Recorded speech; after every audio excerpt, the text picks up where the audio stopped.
The Outer Worlds, not to be confused with The Outer Wilds, is a game that made an impressively small splash. I want you to imagine having a stage set for you with the disastrous launch of another first-person role-playing game the year prior, only to sign an epic exclusivity deal and kill all of your initial momentum. It is rather interesting, having written this script alongside Fallout 76, to see how much relevance that 76 managed to maintain while The Outer Worlds has languished. It was seriously difficult to find people in a community primarily built around RPGs who had actually played enough of The Outer Worlds to have a conversation about the game.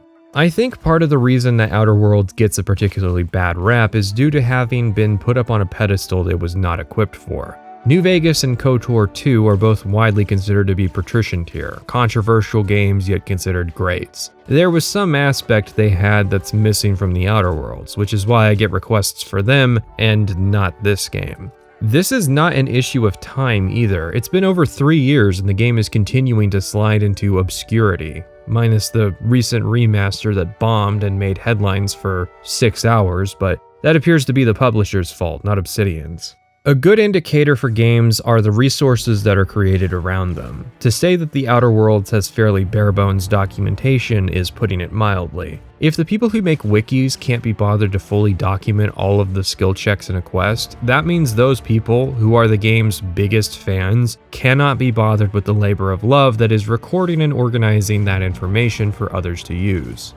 It is tough for any act that has to follow greatness for sure, but at the same time, Outer Worlds isn't underrated just because its other siblings were more famous. A lot of its reputation and lack thereof is earned by spurts of absolute mediocrity. The game has a bad opening which lasts a long time, so long in fact that it likely constitutes at least 1/5 of the overall runtime if not more. Imagine if you had to spend 5 hours in Helgen doing odd jobs until the execution sequence started. Of the bad intros I've played on this channel, Outer Worlds definitely has the one that objectively did the most damage to its player base. The opening cutscene establishes a tone. It starts with a corporate advert for a trip to Halcyon, a system wholly owned by corporations. It reveals that the ship in question is derelict at the edge of the system, but being monitored. A ship approaches and then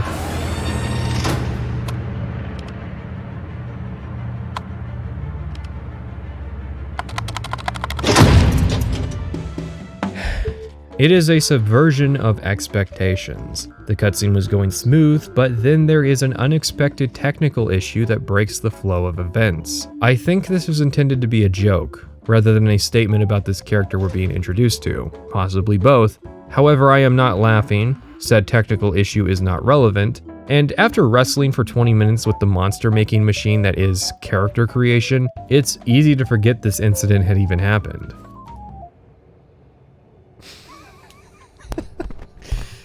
I think we're going to be keeping the helmet on in this game. If it is minor, why bring it up? Because it's not minor. You broke the flow of the introductory cutscene for a joke that is not funny and barely says anything. What it is an ill omen as to the game's sense of humor. There are going to be many jokes that are not funny and barely say anything. The first few minutes of a game are very important for establishing the setting, themes, and tone. For reference, I still remember that the NCR soldiers in the New Vegas intro drunkenly stumble through the streets while waving their flag. A minor visual detail, yet relevant for characterizing the NCR's usage of the city compared to the no-nonsense Rangers and Caesar's Legion that we see outside of the city. Since the game is inspired by Firefly, let's use a similar moment in the film Serenity. We witness a daring escape, an analysis of that escape, a triple homicide, and then are given some speculative words by the antagonist about the very serious nature of the ship that his target is located on. Then introduced to that ship entering a planet's atmosphere only to see a part come flying off. The joke is also a subversion of expectations because typically a ship would enter the atmosphere effortlessly, but the key is that the technical issue is relevant to establishing the characters. You told me those entry couplings would hold for another week. That was 6 months ago, Captain. The ship is not fully maintained because the crew isn't getting enough work to pay for all the repairs. Later in the film, a choice is made between keeping a score and killing someone running from a tragedy, and the captain chooses the money, citing a need to eat. A panel flying off of a ship serves as a natural transition between scenes that establishes a lighthearted tone, but indicates an underlying problem that leads to more serious moral conflicts. You could have tossed the payload. Tossed it. Zoe, I got bits falling off my ship. I got a crew. Ain't been paid. And oh yeah, powerful need to eat sometime this month. Meanwhile, this guy's ship has a landing ramp that probably just needs some more grease. Isn't it funny that he has to keep pressing the button in order to get it to work? There is a key difference, and it's in this character spamming the button. This is a punchline, and as a result, the attention goes away from what this technical fault is saying about the character and setting a lighter-hearted tone to feeling cringe and uncertainty about whether or not I am supposed to be laughing. Yes, a ship ramp failing does say something about the character. It says that either he keeps his equipment in poor repair, or that he doesn't travel often enough to experience such technical faults. But I'm not coming to these conclusions when my eyes are rolling and I'm saying, "Oh no," under my breath.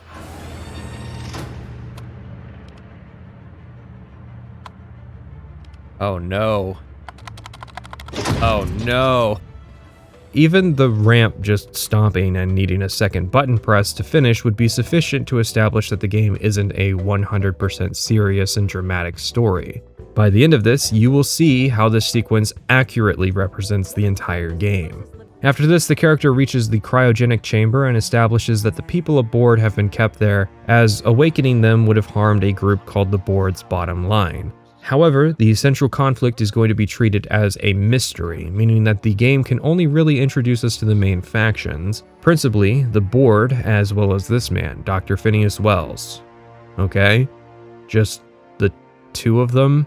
After selecting the player character out of 10,000 options, we experience character creation, then Wells makes his escape. Obviously, the Board is active in defending this colony ship from would-be intruders. This leads to our awakening, as well as more establishment of tone.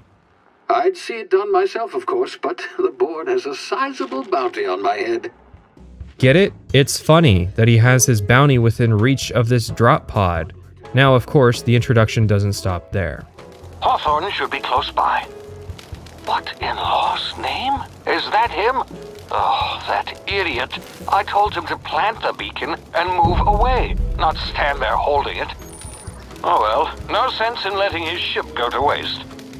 Thankfully, we're able to move at least, so maybe the game will let up now that we have gameplay. No, we are now in Emerald Vale, and we will be spending quite a bit of time here. See, the problem with the introduction doesn't just start at the tone of the first cutscene betraying the rest of the game. Emerald Vale is a lengthy sequence, longer than most people's first play session. After we leave, the game opens up and presents the player with options.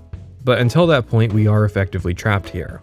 You can leave just as quickly as you can complete the first main quest. However, I'd ballpark that figure to be at least an hour, longer if there are literally any side diversions. And it should go without saying, longer still should you decide to reroll your character. About a quarter of players have not gotten past the Veil.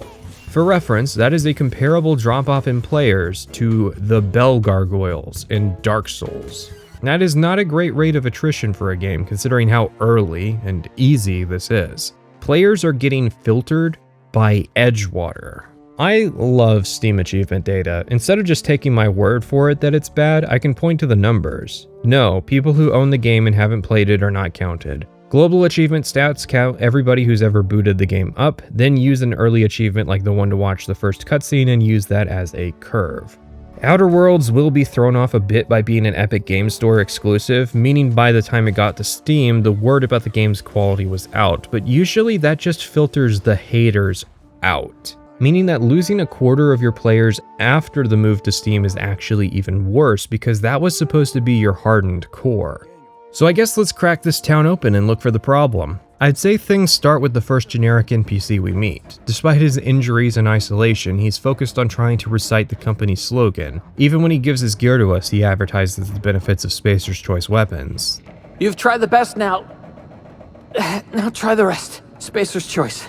The lieutenant is focused more on the fines our contact owes for illegal parking than the marauders 20 feet in front of her. The grave tender reveals that workers rent their grave plots. The barber says that he'll lose his job if he doesn't pay that rent. A worker says we're being sent to collect his rent because he's got a foot in the grave with plague. A manager says the payment she owes is actually for a worker who killed himself. Oh, and all of these come with, look, I'll call them jokes, but you'll have to determine yourself if they are. Spacer's choice policy clearly stipulates that dead and as good as dead are two completely different properties of matter. Unless I'm dead, I'm contractually obligated to attend to my post. I will report that illegally grounded spacecraft if it is the last thing I do. You're right. It's time we cross those marauders off, find whoever owns that ship, and file a full report. Then it's gonna be fucking laminated. Here we go. You were probably poking around my things. I really shouldn't leave my letters sitting out in the open. Shading. Yeah, I was the closest living person relative to his body at time of death. I'm the one who found him, you see, so I pay the fines. Suicide's a crime. The legal term is irreparable damage to company property. What Eugene did to himself was vandalism. Oh, God. So, if you were wondering why this game is considered to be anti-capitalist, this is why. Now, I didn't have to play through the game even a second time to be confident in the conclusion that this is a false impression of the game. No, the game is not communist propaganda, but I don't blame you if you thought it was. I think the game is trying to establish how bad things are for workers, since it'll be a recurring element throughout the game. Establish it early so that we can just assume that it's going on in the background later. Problem is, this game has the heavy-handedness of a silverback gorilla. The second that any good writer would be confident that they have made their point, Outer Worlds reiterates it 5 more times just to make sure.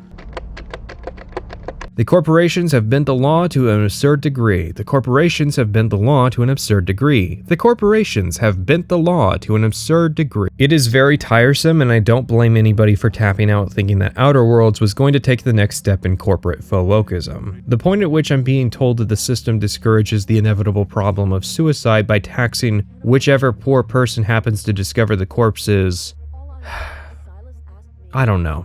Like, it's a joke, but it's also a very serious indictment. Do I really need to explain not just the logical problems of that policy, but how that would inevitably get abused? It only makes sense if it gets treated as an absurd punchline, but is that something we're seriously laughing about? You have to pass by the guy's desk during the main quest, and his teeth can play a role in a big reveal in the main story. Whenever you tell a joke about this particular topic, you don't start by humanizing the victim. It comes off as someone who wants to imitate Gen Z dark humor, but lacks a key understanding of why that kind of casual brutality makes people laugh. Why go to all the effort of setting up this character to be a noticeably missing person after his passing, just to serve as a punchline of a cheap joke about corporate policy?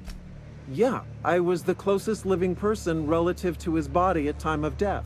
As much as I'd love to explain the finer points of constructing good gallows humor, all I'm really going to say here is that this goes about it entirely wrong. It's not even that it's a tasteless joke, but that it pointlessly destroys a piece of the world building to tell it. They actually did this with Hawthorne as well. They made a joke out of his death, then have 2 different characters be devastated with the news, one of whom we see deal with it for the entire game. And the thing is, that's just an Edgewater thing. This part of the game is constructed in a way that is alien to the other parts. Example given, after we leave Edgewater, we re-establish contact with the man who awoke us. Notably, there's no slapstick humor or fast-talking quips. The game is taking itself seriously, and I find myself suddenly reinvested. The next area we visit is Groundbreaker. It's the only place in the colony that isn't under the board's control because its inhabitants took a piece of leverage and used it to its fullest advantage to establish their independence. The game is perfectly capable of nuance, as well as restraining its humor to make a serious point. It's just that, for whatever reason, they decided not to do this with Edgewater, and that Edgewater was going to be the opening act of the game. A very, very long opening act. So I can't blame anybody for hating the game's humor or thinking that it was going to have the nuance of a Twitter post, or saying that the doctor here is actually Rick Sanchez. It's a really bad comparison that's predicated almost entirely on phenotype, yet it persists because a quarter of players do not make it to the point where you would realize that it's not accurate. I cannot blame them for that, though. You guys, sure you don't want to be naked and just use your fists? I mean, why not, guys? We only live once. Not even for like 10 minutes? While we are in the Vale, I want to talk about gameplay, as it's unique compared to the rest of the game. The game has 3 regular difficulty options and an alternate mode called Supernova. Really, it has 2 options, hard and survival. The game is rather easy, even on hard. Supernova is a bit more difficult, but in reality, playing through Supernova is a test of patience rather than skill. It's a lock-in difficulty. You can only go down, so you are committing to the bit. There is hunger, thirst, and a sleep meter. Companions can die permanently, and you have to rest to restore crippled conditions. Durability is more punitive if your equipment breaks. You can only fast travel back to the ship. You can only sleep inside the ship, and you can only manually save inside the ship. However, the game does autosave at any loading screen, which you can use and abuse to your advantage. Thankfully, Supernova actually came out with the game, meaning that it's integrated fairly naturally compared to some alternative survival modes I've covered in the past. However, aside from not being able to save or fast travel, Supernova didn't really seem to change much once I got out of the Vale. I had to play a little bit more deliberately. I had to actually plan trips around how long I thought they would take, and I had to pay more attention to companions' equipment. Other than that, once I was out of the Vale, the gameplay experience was pretty much the same as playing on hard. Literally the only way that you as a viewer will be able to reliably tell which playthrough you're watching is whether or not the companions are wearing armor. A really annoying thing was concussions, which you get from being near a landmine going off. I did not specify stepping on them because the hitbox is very big. This is just a vibe check, it's not difficult. You will go by 5 places that could have mines and nothing, and then there's suddenly an area that remembers to use them. You can get the movement speed pretty high, so you'll be going fast and having fun when all of a sudden a landmine goes off. You don't have a lot of time to respond, which I think is the point with landmines. Very realistic. That said, they are hardly fatal. You basically just get a concussion and lose 20% of your health. I'm sure there are plenty of people in history who would have enjoyed being let off so lightly. That's not very realistic. The concussion is the vibe killer though. You get slapped with a penalty to mind attributes until you sleep it off. Given their importance, the couple times I got concussed, I saw no reason to not immediately fast travel back to the ship, sleep it off, and then walk back out to continue whatever it was I was doing. It's not difficult because in every circumstance that I hit a mine, I wasn't in a fight. It's not like I carelessly walked into a mine during combat and it got me killed. That would actually be pretty good. I'm just being minorly inconvenienced and punished for stepping on a landmine by having to take a walk of shame back. RIP to the time I had to walk back to the ship concussed and over-encumbered. I should have listened to the advice to get the perk that lets you fast travel when you are over-encumbered. I know. That was some real gameplay, I'll tell you. Not to over-reference a certain game that did landmines better, but putting them around base perimeters and using them to alert enemies? I mean, stealth is supposed to be a playstyle in Outer Worlds. Landmines in games are intentional annoyances designed to slow you down and make you pay more attention. Done properly, they can make sure you don't turn your brain off and that you actually engage with the game critically. In my view, the main problem with Outer Worlds isn't the lack of fatal consequences to stepping on the mines. It's that they're teaching the player to be paranoid and take things slowly and then not using them very often after Emerald Vale. Why would you front load your game with the annoying level design mechanics? That's my overall point. By themselves, they are annoying, but the goal here is to demonstrate just one more reason why players don't like the introduction of the game. The design principles almost seem to indicate the goal is to discourage people from playing. I also think the problem would be better if there was some kind of expensive consumable that removes concussions while out in the field. Funny thing too, our vision isn't actually blurry from the explosion, rather the explosion creates an effect that floats around our heads. You can see it anytime the companions get concussed. To drag this back a bit, gameplay in Outer Worlds is alright. It's an evolution of gameplay that was presented in Fallout New Vegas. There is some stuff added like a dodge mechanic and you can augment the player speed now. The VAT system was replaced with a time dilation ability. I would not say that time dilation is necessarily a VATS clone since it functions almost completely differently. But all the cores are there and are either improved or at least a side grade in some respect. Of course, New Vegas wasn't really known for its gameplay so much as how its gameplay intersected with its role-playing. Outer Worlds has the gameplay more as a spacer between the role-playing segments, which draws unfair comparisons because New Vegas being weak at gunplay was accepted because of the strong role-playing. Taking Outer Worlds at face value as a shooter, well, it's pretty boring. Pretty much the only weapon I liked, barring the science weapons that we'll talk about later, was the plasma carbine. Only problem is, it's completely busted. My character who had literally no points in any offensive skills could still get pretty easy kills with it. I guess I just like weapons with charge-up functions because it breaks up the monotony of point and click. But Outer Worlds presents as almost a stock template of a first-person shooter. It has the archetypal weapons you expect, and it has 3 universal ammo types that drop in heavy abundance, so you never have to worry about any kind of ammunition management. It's starting to sound a little familiar to some other game I talked about with fairly similar issues. Suspicious.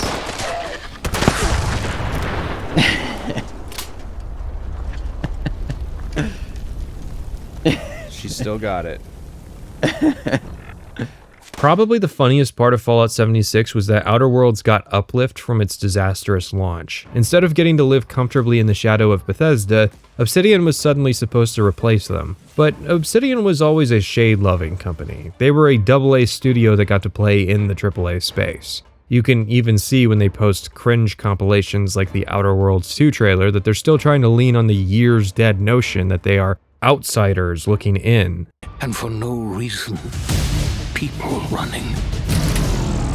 These pointless slow-motion shots make everything seem cool and should bolster pre-sale numbers. When, in reality, they're owned by Microsoft now, and they took Epic's money to do a 1-year exclusive release. Yeah, let's be honest, that also did not help people's perception of the game. I mean, Microsoft buyouts, that happens. Who isn't owned by them at this point? But signing an Epic exclusivity deal was, especially in 2019, basically a lethal blow to any kind of lasting impact in the PC market. I mean, I didn't play the game at launch for precisely that reason, which you can see in the review scores, 9s across the board except for the PC publications. Now why does that matter? Well, basically, the long-term staying power for those in the Bethesda sphere always hinges on the PC market. Of course, it was the decision of the ever-elusive management, who seems to be a common point in all of the Obsidian stories. Look, at some point, if I start justifying a streak of bad decisions as being the fault of some ever-elusive producer, you are free to say I've sold out to some corporation. Which, of course, is ironic given the aforementioned anti-capitalist vibes people got. Yeah, this is a game about how corporations can be a bit of a bad thing being sold under the umbrella of the de facto monopoly on video games. Of course, I'm not one to say that as a criticism in itself. Gotta get paid, you know? It should be the goal of any successful company to one day sell out and have its talent leave to start fresh, independent studios. A circle of life for game dev, if you will. But it is strange how much institutional money got involved just to turn out a product that could not integrate role-playing into the gunplay like New Vegas. Now, some of this can be attributed to old Jsaw himself, you know, the sole individual responsible for creating New Vegas in just 6 days when management had promised the 7th. And that's why game reviewers don't work on Sundays. Sawyer is credited as a design director, but he says all he did was some weapon balancing, which is an important detail because you're emulating the vision of something without the person who had that original vision. Hence why Outer Worlds feels more like an emulation of New Vegas rather than a spiritual successor. There is a reason the gameplay is unique in Emerald Vale though, and that's the fact that you're limited to a single companion. You can recruit a second, but he will refuse to accompany you until after you've left the area. This is important as the companions basically break the game over their leg. You would think, as I initially had, that a difficulty mode which chances perma-killing your companions would incentivize going without them, especially since there are perks you can get to improve yourself without them. However, in reality, a companion-focused build is probably the most powerful in the game. Imagine, if you will, this vampire that comes crawling out of the cryopod. It's physically frail and almost completely incapable of fighting on its own, and yet it's about to change the colony forever. Parvati, our first companion, is a good stepping stone to better things to come. She has no self-confidence, which is great because it means that our character can gaslight her. Literally. Wish I could do that. Honey, my lockpicking skill is almost completely non-existent. You did that for me, and now I'm gonna take credit. Now, stacking leadership skills, you can give the companions more health and make them do more damage. Critically though, you can also augment their ability to provide you with skill ups. Now, as interesting as that sounds, here's where it gets broken. Whenever you use a companion ability, they are all generally the same, the companion will say equip, then does some kind of damage and stun. Parvati slams the enemy with a giant hammer. They'll teleport to complete this action, but importantly, they stop time to do it. Now, you are locked into watching the companion do this, and that does get repetitive, but companion number 2 is not. They can keep shooting the helplessly frozen enemies. Here's a little trick I learned in prison.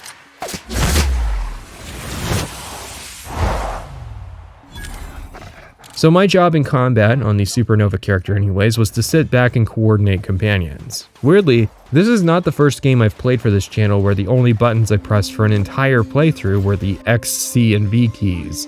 Like, what are the odds that it would specifically be those 3 keys? My character himself is almost completely useless. In fact, I ended up getting hit with a flaw that reduced my offensive skills by 20%, knocking most of them down to 0. Flaws are these occasional pop-ups where something you encounter triggers the possibility of getting slapped with penalties. Common examples would be stuff like phobias, addictions, or permanent impairments. Flaws were meant to be forced on Supernova. I think someone realized that potentially crippling a character with a permanent movement speed penalty over something that is arbitrarily triggered, that might not be a good idea. Anyways, I'm just telling the companions what to do, but my aura is so inspiring that I can give them more health and make their guns do more damage. Also, my character needs an inhaler.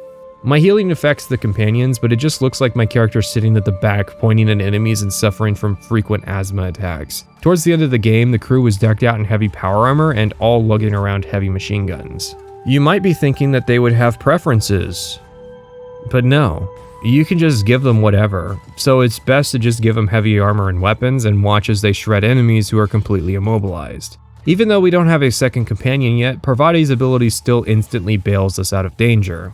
But it doesn't stop there. Companions augment skills to an increasing degree. They are even affected by the equipment that they wear, allowing you to get some pretty ridiculous skill values out of companions. For reference, the perk which augment your abilities if you don't have any companions max out at 10, and only 20 for dialogue. For all skills perhaps, but if you max your determination skill to 150, you can learn how to politely ask your companions to go back to the ship and send someone else out. Meaning that eventually I could open every lock in the game without having to spend a single point in lockpicking. Originally the skills maxed at 100 and it was the DLC that increased the skill cap and added new perks since the level cap was raised as well. Perhaps the most hilarious instance of using this ability was when I needed to unlock a door to escape a building that was going to explode. And so I asked one of my companions to go back to the ship and send someone to help me with the door. That's determination right there. By having the right combination of companions, I could max out every single speech check in the game. There were only a couple checks I could not pass because they involved weapon skills.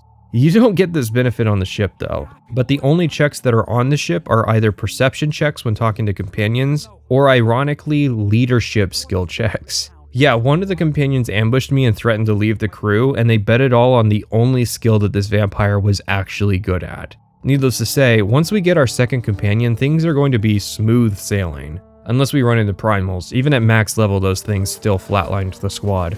And ironically, they live in Emerald Vale. One of the planets got shut down under the pretense of dangerous monsters, and there are dangerous monsters there, but nothing in the game seemed to be able to match the danger level of these gorillas. So having a single companion, not much ability to roam, the most dangerous enemies in the game, almost no money, and a need to eat means that Emerald Vale is Supernova at its most interesting. It's a shame that it doesn't really seem to help Outer Worlds with its attrition problem though, since most people are going to be playing on, at most, the journalist difficulty that Obsidian called hard. Further exacerbating the me not shooting enemies thing is the fact that there is an early perk you can get that awards more experience if your companions land the killing blows. So you're gonna see me just kind of running around waiting for Parvati to finish things up. So not only am I taking credit for their accomplishments, I'm literally stealing their own experience points to then further level my own abilities. I don't think this should be a standalone perk, but rather the level 80 perk for inspiration. The issue with it being a standalone ability is that it encourages a passive playstyle, whereas tying it to a leadership skill means that you were committing to the whole let companions do everything bit anyways. To explain leveling, you get flat experience for actions and quest progress that level up your character level. When you level up, you earn skill points that you then invest into a broader skill type up until one of those skills hits level 50. Then you invest in the skills individually. Each skill has perks automatically unlocked by certain level thresholds. Some of these are just percentage effects, others do unlock new functionality for the skill. It's a decent system. I really like that speech has been divided into 3 skills and given combat effects, but I didn't talk about it in my script originally because beyond being a leveling system, I really didn't notice that much out of skills. I was largely focused on making the skills bigger to pass speech checks, not what the skills were actually offering my playstyle. In the early game, I would actually bank points just on the off chance that I was really close to passing an upcoming check. Part of it is that you really don't have that much agency surrounding skill points. For instance, intelligence does not affect skill point gain per level, only critical hit damage. So no playing a low damage big brain to rake in those early skill points. There's also no agency surrounding skill perks. I don't think there are any perks which are inherently negative, but this lack of agency means that I have to dump twice as many points into a skill to get a later effect that I do want. The lack of difficulty also means it's not a system you have to learn or make plans around. Half the things that were happening in combat would surprise me because I didn't actually know what all skill perks I even had, and they were having unexpected effects in combat. There are also regular perks which you unlock every other level. You also get perk points from taking on flaws, but you don't have to take too many to end up unlocking most of the perks you ever want. The system's less about taking a bunch of perks to help distinguish your build and more unlocking the essential perks that everyone needs. Only a couple really stand out as being a build-dependent thing, example being science weapon perks. For instance, I can't really imagine a character that would not benefit from having 50 kilograms extra max encumbrance. But if you're playing a handguns build, then you can skip the perks tied to the science weapons. It's a weird system. I could definitely feel my character was progressing, but I wouldn't say it's particularly satisfying, probably because I had no clue what they were progressing toward on either run.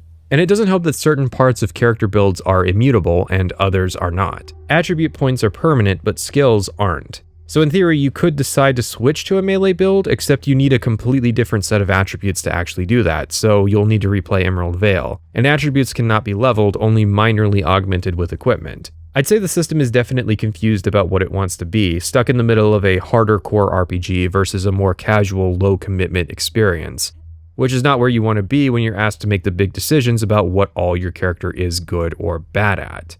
The fact that I forgot to talk about leveling in a role-playing game kind of speaks to the overall problem with leveling in Outer Worlds. So let's dive into the story and see what filtered 25% of players.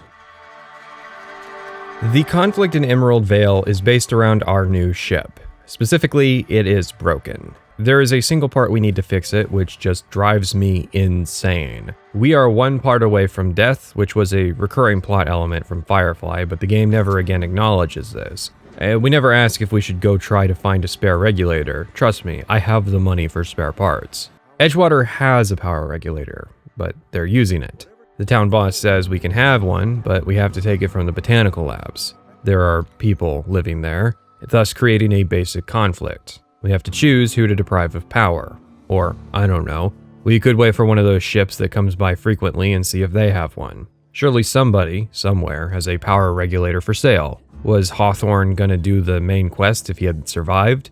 Did Ada tell him it was broken before he left? It's a pretty weak pretense, and the only reason the game has to use it is because if the player leaves, they've cut the runtime of the game down by a significant fraction. This isn't like Good Springs where the player could just run off and go pick the sheriff and Prim instead, which really wouldn't be a problem if Edgewater was a better sequence.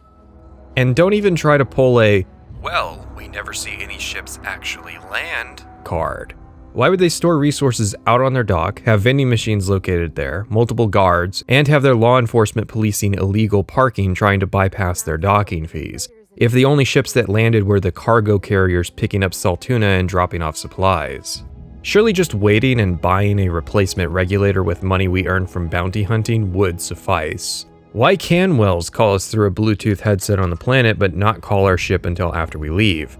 Is it because powering a radio is more energy costly than powering the shipboard AI? I'm sure if he's made it this far on the run, he could send us a spare regulator. Let's be real, the power regulator is a very sloppy premise to force players to complete the Emerald Vale dilemma. And because the premise of this quest is so sloppy, it further contributes to an arbitrary feeling of the conflict.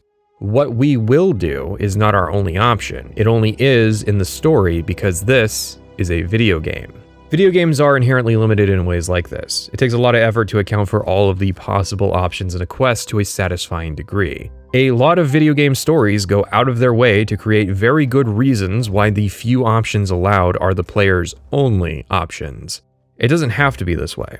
The simplest thing to do would be to remove the ship from the equation. The problem is that we can board the ship in the first hour, but won't actually use it for another 3 or 4 hours. So why introduce the ship that early? Here's a better solution. The Unreliable is parked in a secret location, but the knowledge of this location died with Hawthorne. Wells tells us that our first objective is to locate the Unreliable and use it to take off. The Edgewater Constable and the Botanical Gardens Guard routinely scout the Vale and both know where their ship is, but they're tight-lipped, telling us that they'll need approval from their boss to tell us. In order to find out the location of the ship, we have to complete the quest. The ship is not broken, it's simply being held over our heads to manipulate us into doing work for these factions. This also has a gameplay effect. Now, our only possessions are what we can carry. On Supernova, we'd have to sleep in beds we find and cannot fast travel. It would lend additional value to the ship by forcing us to be homeless until we acquire it. Note that this is simply addressing one problem with Emerald Vale. The whole sequence would need to be completely redone in order to fix the game's actual attrition issues. I've already established the tonal problems. The deserters living in the botanical labs aren't much better. You would think that they would have some pretty strong senses of individuality among them, to balance out the pro-corporate drones we've met so far. It really feels like we're getting the kid's glove version of Monarch, a conflict we'll see later in the game. But that's not a conflict that needed a dumbed-down version. The game constantly feels like it's underestimating its audience, and that can get really tiring. Thompson wants us to talk to the deserters before we shut off their power because he wants the workers to come back to Edgewater. This is when we meet Adelaide.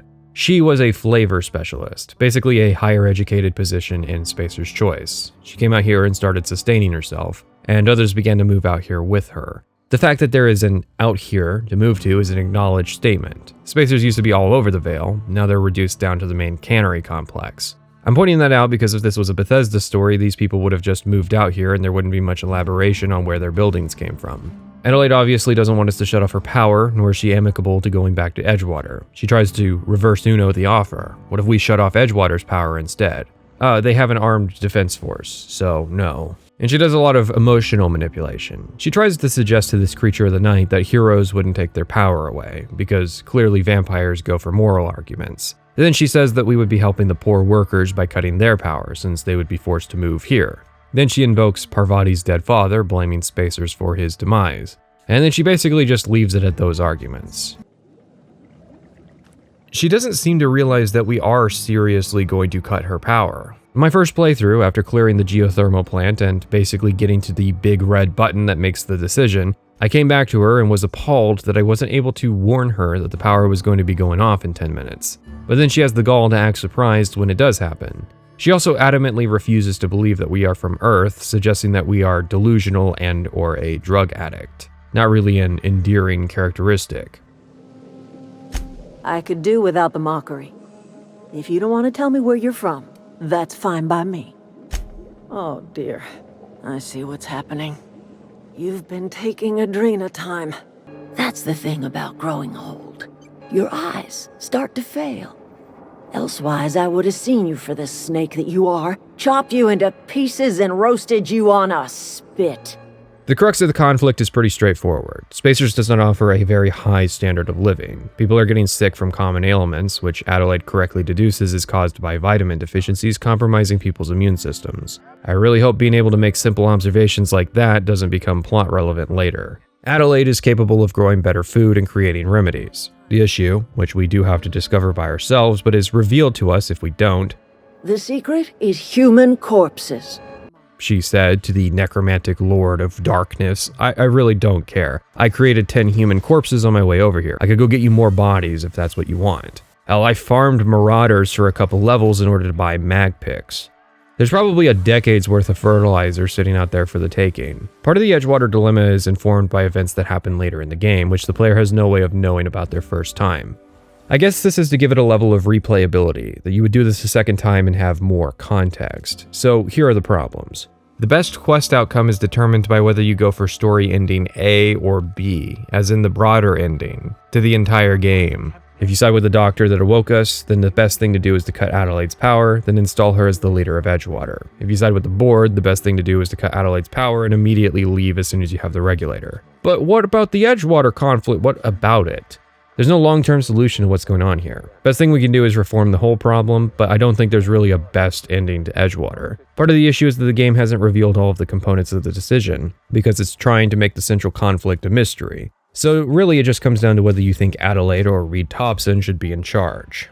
Adelaide is more technically capable, but I don't think she's suited to leading a large group of people. I don't really think she comprehends that when Thompson chose people to die, it was because there was a shortage of resources. You've got 2 sick people and 1 cure. It's not great, but it's also not fully Reed's fault that Spacer's choice is, in some instances, quite literally killing them. Thompson would be better at leading the group, but he's obviously indoctrinated into the belief structure that's creating the problem in the first place. I think Obsidian is aiming to make a decision people will discuss to death, so it's got elements of moral grayness and ammunition so that people can entrench themselves in this conflict. Problem is, it's not really worth discussing on its own, and something like this is definitely not worth losing 25% of your players over. It's just not a great design vision. But we are finally out of the Vale. Once we break Atmo, Phineas calls us up. He was going to have contact with us the entire time, but an explosion thankfully knocked that capability out during the tutorial, and I guess he didn't think to try calling Hawthorne or Ada before now. I only went back to the ship like 1,000 times while I was in the Vale. Makes one wonder at the alternate reality version of this game where Phineas did talk to us during Edgewater how things would have gone. What insights would he have shared? He says that what is going on in the Vale is happening across Halcyon, but I'm unclear which part he is referring to, the poor working conditions or something else. Phineas doesn't tell us what the central conflict is because he doesn't really know the details yet. I'm not sure why it has to be a mystery, but sure. We'll talk about it when we get there. Wells wants our help to revive the other Hope colonists to help deal with the crisis he doesn't understand. He says the underlying problem is a lack of supply, and he's put a lot of stock into the idea that there are people aboard the Hope who can deal with that problem. We'll need more details before we can discuss that. Wells wants us to go to Stellar Bay in order to meet a contact who will tell us where to get the chemicals we need to revive the colonists. We can go to Monarch directly, but we'll be fairly low level and in a mildly dangerous area. Our other option is to head to the Groundbreaker and buy a nav key to land directly at Stellar Bay. However, when we arrive, our ship is grounded by a board official. This is where the story branches, since after informing this person that the captain they admired has perished, we are given the option to turn Phineas in. Although Outer Worlds has some fairly linear hub areas, its main quest isn't exactly linear. I wouldn't say it's branching, more interwoven. Turning Wells in doesn't actually betray him for some time, so you can play the situation to end up with a nav key to Byzantium, a city full of the system's elite. Or you can leave, meet with our contact on the Groundbreaker, and get the nav key to Stellar Bay. Both routes see us getting keys to the other for free later on, unless you're me and stupidly buy both. This was on my second playthrough too. I really have no excuse for this low IQ move. Let's go with the Wells route first though, since that's what I imagine a person out of time and most players would probably do. The Stellar Bay nav key is going to run us 10,000 bits, however the seller does have some good work lined up should we be short. But in both cases, I already had 10k by the time I got to Gladys. Edgewater seems designed to give you close to that amount if you play it through entirely. That or the amount is designed around how much you would get if you play it entirely. I have to imagine that was intentional, but I do wonder about the person who put in the effort to make sure the amount was just right. Seems like a lot of very intentional design that got sabotaged by the writing. Anyways, Gladys wants us to head down to a place called Roseway where she thinks something big is happening and take advantage of the situation to steal research. Roseway is a research town under the Anti-Cleo brand, which for a short period transmitted a call for aid before stopping. This was seen as unusual since corporations aren't big on admitting when they have issues. Something big does seem to have happened, since most of the area is wiped out and full of outlaws and raptidons. I mean, it seems just like Edgewater, only the people here are acknowledging the state of things, and this seems to have happened very recently. Perhaps what is most interesting to discover in research, however, is that this area was created before Edgewater. There are 3 main situations we can deal with, which can net us 7,000 bits. However, we actually have options here. Crazy, I know. We could sell the research, or we could return it to the researchers. But Roseway there's something unfinished about it. It's a whole area with its own faction, but it's apparently impossible to max out Cleo's reputation. It's also not acknowledged in the ending, which verbosely acknowledged every other minor thing that happened. Bolstered by her status as savior of humanity, Lilia Hagen ushered sublight salvage to a new golden age. The conflict is also undercooked. It really does feel unfinished, which isn't surprising. Roseway was the game's vertical slice, meaning that the developers focused on finishing this particular sequence early to get a handle on how the game was playing. It's also noticeably less reliant on humor and takes things a bit more seriously, meaning the tonal issues began mid-development rather than being a systemic problem. Okay, so Anti-Cleo was doing research on raptidons, the only problem being that raptidons are native to Terra 1, which was cordoned off because of raptidons. Anti-Cleo can't legally return to Terra 1, now named Monarch, so they brought the raptidons to Terra 2. Then a gang of outlaws, for unrelated reasons, assaulted the facility and took over the research wing. This allowed the Raptidons to escape into the broader area, wreaking havoc across Roseway. This is all implied to have happened within a couple days, despite our travel time and the week I spent doing things here. Hammer time, you know? The Clio's researchers want the outlaws out, while the outlaws are looking to steal research, just like us. The difference being that we are scavengers while the outlaws are predators. Illegal salvage. Low-life vultures picking the flesh off the dead. So after we make friends with the researchers and find out what research there is to steal, we set out and eventually find the covert lab. The obvious joke being that they signposted that it was a covert lab, but it's not exactly like Roseway was a central commerce hub. Nobody was supposed to know about this entire area. You can meet with the outlaw leader, Cassandra. We liberated that research. We did not steal it. And yes, a few scientists were caught in the crossfire. This lab is a prison, not a place of work. Those men were not scientists. They were indentured laborers. We liberated them. They should be thanking us. I do remember one of those feckless scientists yammering something about a Raptidon suppression system. How should I know? I left his body where I shot him. You can see the edges where Roseway is supposed to fit into the rest of the puzzle. Like Adelaide and several other characters we'll meet, there are forces in the system which are rebelling against the board, and these forces come in varying shades of morality. Adelaide just wanted freedom from spacers. She wanted to be able to leave town, live alone, and grow plants. Her rebellion was an extension of her grief, hence why when she's put into a position of power, she becomes vindictive and judgmental. Cassandra, on the flip side, is a murderous criminal who dresses up her actions in a veil of ideological rebellion. She is intelligent, but that just means she knows how to create an effective mask. I think that the implication we're supposed to take away is that we can't judge her too harshly, considering we're pretty much here for the same reason she is.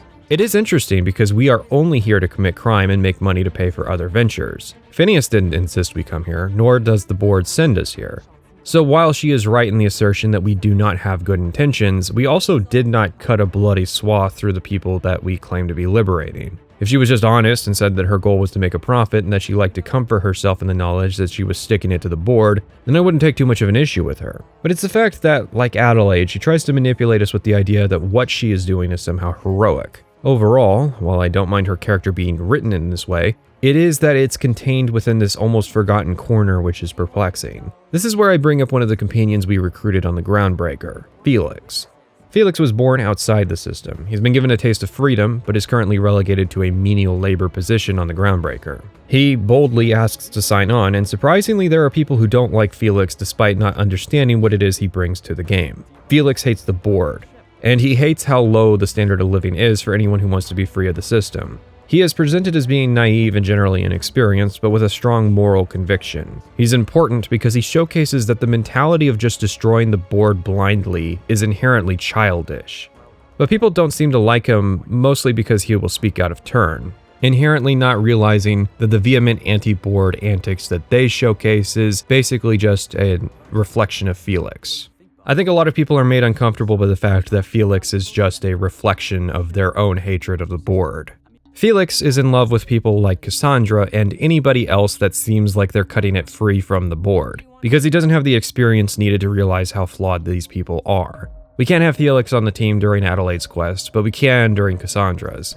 But the writers don't use this as an opportunity to give Felix a chance at early characterization. And I doubt this was an issue with the game being a vertical slice, as there are other points where companions do contribute to conversations, but it is noticeable that they don't have much to say when talking to Cassandra. In part, this is because you can only have 2 companions with you at any given time. Occasionally, companions will wait by the door, usually whenever they have a favor they want to ask you when first arriving in an area. I actually think this would be a good idea to signal which companions it would be best to bring to different areas. It tends to be a bit random which companion is ideal where. There are some general rules, like bringing Max to any pro-board conversation, but I still think a clear signpost that you should bring Felix so he can meet Cassandra and realize how horrible she is would go a long way. If anything plot relevant happens, everybody pretends like they were there to see it. It does not help that often a companion's only contribution to a conversation will be a single quip that you'll wish had never happened. I want it. Cobwebs and all. Interested? Oh sure, that sounds like a real easy job. Given the Firefly inspirations, I wish this game used the companions a lot more like the crew members. There was typically a 3-person combo used for most scenes, but the show would switch things up and make use of less traditional characters whenever possible. Instead, I think I'm just supposed to guess which companions might be good for a quest, or run through the game 3 times using 2 companions fully for each run. Given the aforementioned quips, I don't see the companions' contributions adding replay value because a minority of them are ever meaningful. And I'm sure somebody will eventually just compile all of those conversations into a best of compilation on YouTube anyways. Instead of making more companion quests, make the companions part of the existing quests. The only reason I can see you wouldn't want to do that is because you don't want to alienate players who are running it solo. I don't feel like this is a mutually incompatible idea though. The developers talked about having to cut additional companion quests, but I don't know. Firefly never had an episode about just one character. It always worked a character-focused story into a main plot that still affected everyone. The research that was being done on Roseway was minor, at least on the surface. I think I am supposed to be shocked that they took the risk of bringing Raptidons to Terra 2 just to create diet toothpaste, but that is completely unsurprising given that in reality, Raptidons aren't that dangerous. This is affirmed as being the case in-universe multiple times. As we leave Roseway, I'm left with a feeling of tonal dissonance. This was a sizable area for basically being an optional side diversion that has little impact. There is a single line of dialogue to acknowledge the toothpaste, but Cassandra and her outlaws do not matter at all. Imagine if later, when we meet the Iconoclast, there is actually a penalty for me having shot her. But like I said, it does fit in. It alludes that there might be deeper reasons than monsters for why Monarch was abandoned by the board. I don't see a good reason why Roseway couldn't have been better integrated into the broader game, considering that it's still better than the Vale. Since we got on the topic, I think the companions in Outer Worlds are surprisingly good. They've been changed somewhat to make them more of an active presence in the story. For instance, because of the ship, any companions you recruit are easily available. They can also interject in conversations, but as I said, oftentimes this is just quippy dialogue. I was going to praise Ellie for calling out one of the researchers for making aphrodisiacs, but it turns out most of the crew can do that as well. To introduce the roster, we picked up Parvati at Edgewater, and she is an engineer. Vicar Max joined us at Edgewater, but won't actually participate until after we leave. He is a religious worker under the system's corporate religion. On Groundbreaker, we can do a quest to recruit Ellie Fenhill, who is a doctor. We also picked up Felix on Groundbreaker, who's mostly just young muscle.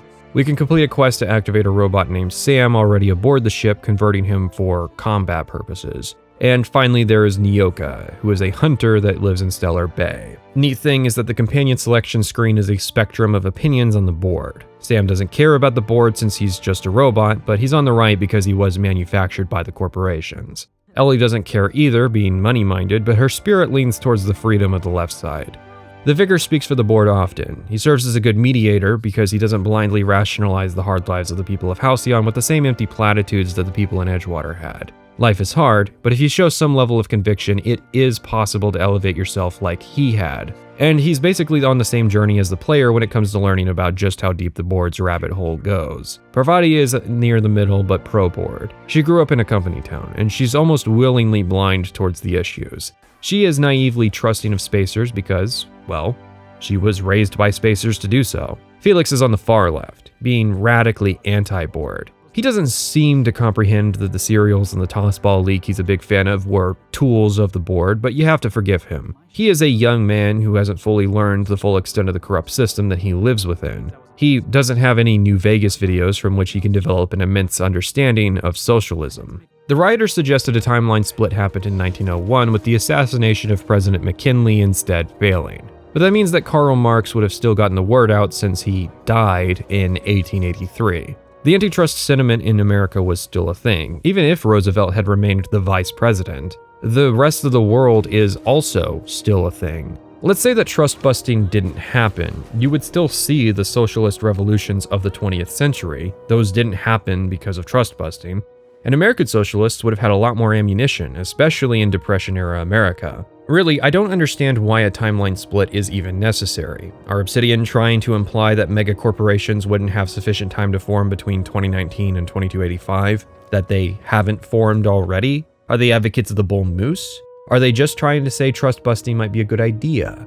I guess I would be saying that too if I got bought by Microsoft. It's just an unnecessary but zany detail that people can post on Reddit as something they learned despite it having functionally nothing to do with the game. Nyoka is probably the most interesting in terms of opinions. She doesn't like the board, but she's pretty consistent. She's seen way too many people die to the hazards on Monarch to think that life without the board would be a good thing. She's not against reforms, but she's smart enough to know that if your goal is to help common people, burning the system down tends to trap those people in the fire. Bit of a surprise, since you wouldn't expect the writers to put those thoughts in the mouth of a character with, you know, she has certain phenotypical descriptors. It's because she's pink-haired. Get it?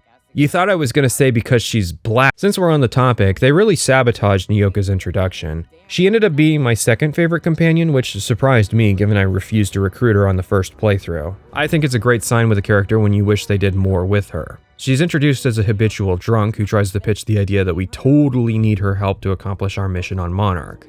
Despite the fact that at this point I already knew that Monarch was safer than the Vale. It's a really off-putting introduction that ends up being subdued afterwards. Kind of a metaphor for the whole game, really.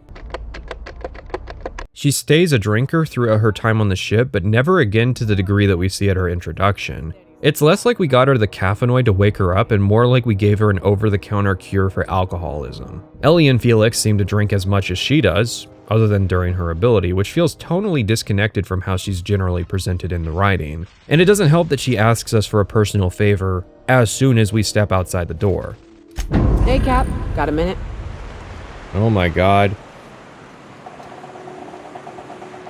You better not have some kind of side quest you want me to do. Hey, got a favor to ask you. All of the companions, other than Sam, have personal favors that they'll ask of the player. These quests can be a bit of a mixed bag. Ellie's, for instance, is just to go to meet her rich parents and then steal the money from her fraudulent life insurance policy.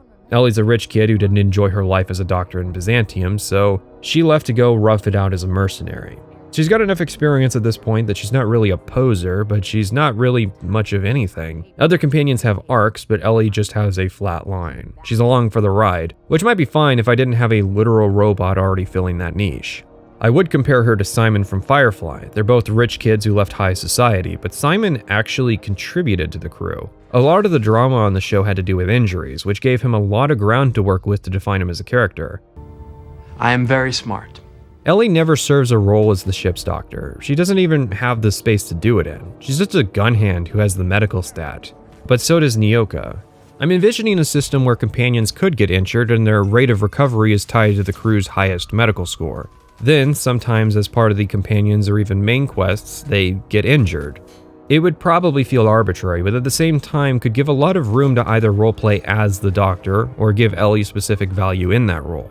But instead of being Simon, she's Jane, on a ship where almost every character is also Jane.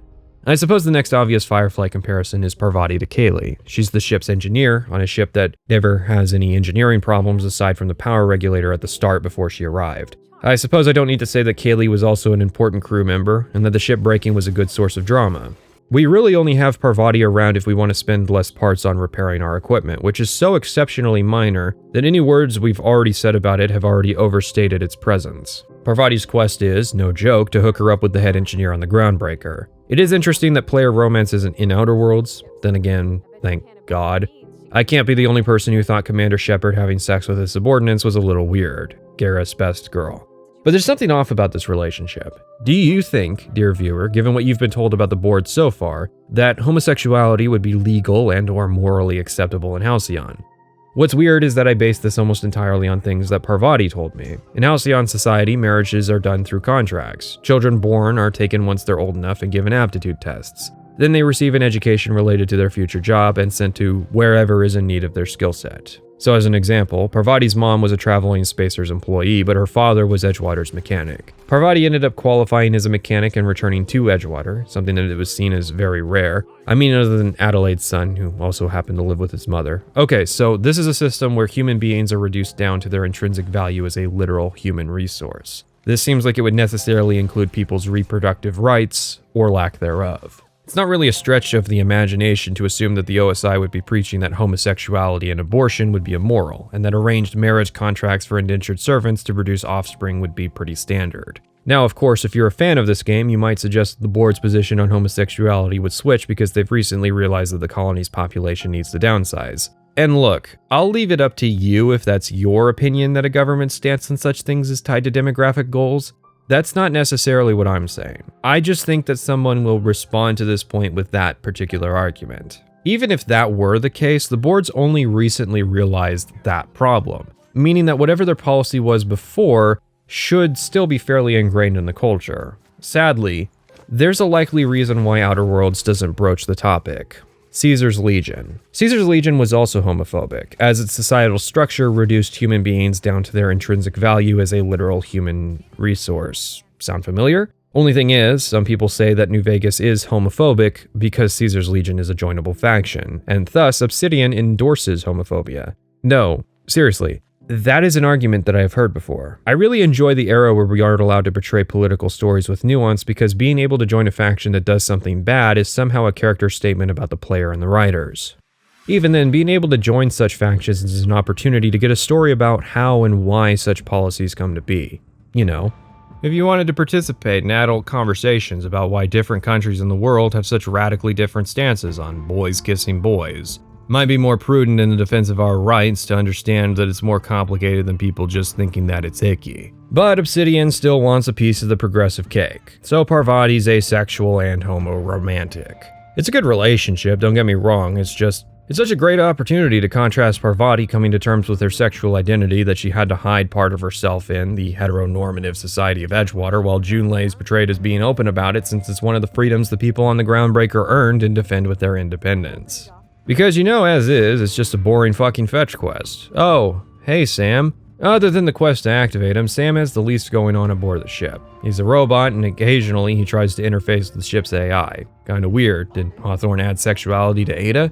Was this going to happen even if he lived through the drop pod incident? Felix has a quest where he gets contacted by someone he knew on the Groundbreaker, who's now operating a space piracy ring. Marlowe is one of the revolutionaries working in Halcyon who has a darker side, under the surface. He's where Felix learned most of the rhetoric, and this quest is about Felix learning the reality. Marlowe wants us to take out a traitor, but turns out things are more complicated as Marlowe works for the board. Whenever the board wants specific ships taken out, they'll conveniently leave them vulnerable and inform Marlowe. Marlowe will say he's doing this just to fund his revolution, and it's up to you to figure out if he's telling the truth, or if, like Cassandra, he's wearing this revolution business as a mask to cover his true intentions. Felix can also make the choice to run with Marlowe or stay with you, although you'd pretty much have to want him out of your crew to lose him. Felix doesn't really have an analog in Firefly. Pretty much his only value is as muscle, which is a problem for him when all the specialists aboard the ship provide the exact same value that he does. I figure each crew member should serve a niche on the crew, but also be an access point for different groups. Ellie represents Byzantium, Parvati the Workers, Max the Board, and Nyoka Monarch. There's one quest on the Groundbreaker where having Felix can help avoid a confrontation, and you can fire him after that, but I feel like Felix would be more interesting if it turned out that he'd been also making friends with every revolutionary in the system who had visited the Groundbreaker. Every time we run into somebody who's anti-board, they instantly recognize Felix. It could be a bit of a running joke that the Mask of the Naive Dock Worker was just covering the extent of Felix's social network. The only exception would be the Iconoclasts, but Felix should still be valuable as an in with that group. Nyoka is similar to Felix. Her story is concentrated on Monarch, so after we leave, there's not really much she has to offer the crew. She's a career hunter, which is not a terribly valuable position aboard a spaceship. I would definitely say she's the most like Jane. But despite being the ship's muscle, Jane served as a good source of conflict, because he struggled with having a purchasable loyalty. I don't really know where Nyoka's loyalties lie, or why she comes with us after we leave Monarch. I mean, technically, I guess it makes sense if you do her companion quest. I just wish you didn't have to leave Monarch and go back to the Vale to complete it. Nyoka wants our help in finding the burial sites of her old crew, as well as following up on some that managed to get off of Monarch. Turns out all her friends are dead though, and some of them weren't terribly honest about why they left either. Nyoka's story is pretty good at giving a human side to what had happened on Monarch. It's one thing to read about it on a terminal, it's another to have a character who's still having the events echo inside her head. She should be an extremely valuable insight on Stellar Bay and the Iconoclasts, but she really only does an alright job in that role. Vicar Max finally coming in first place as best girl aboard the Unreliable. I mean, it wasn't exactly a stiff competition. Max will sign on if you find a book for him back in the Vale, but because the book is written in French and he needs to find somebody who can translate it. I think it's an appropriately hilarious character motivation. He ends up staying on, largely because he recognizes that whatever he does on this journey will be more spiritually fulfilling than Edgewater.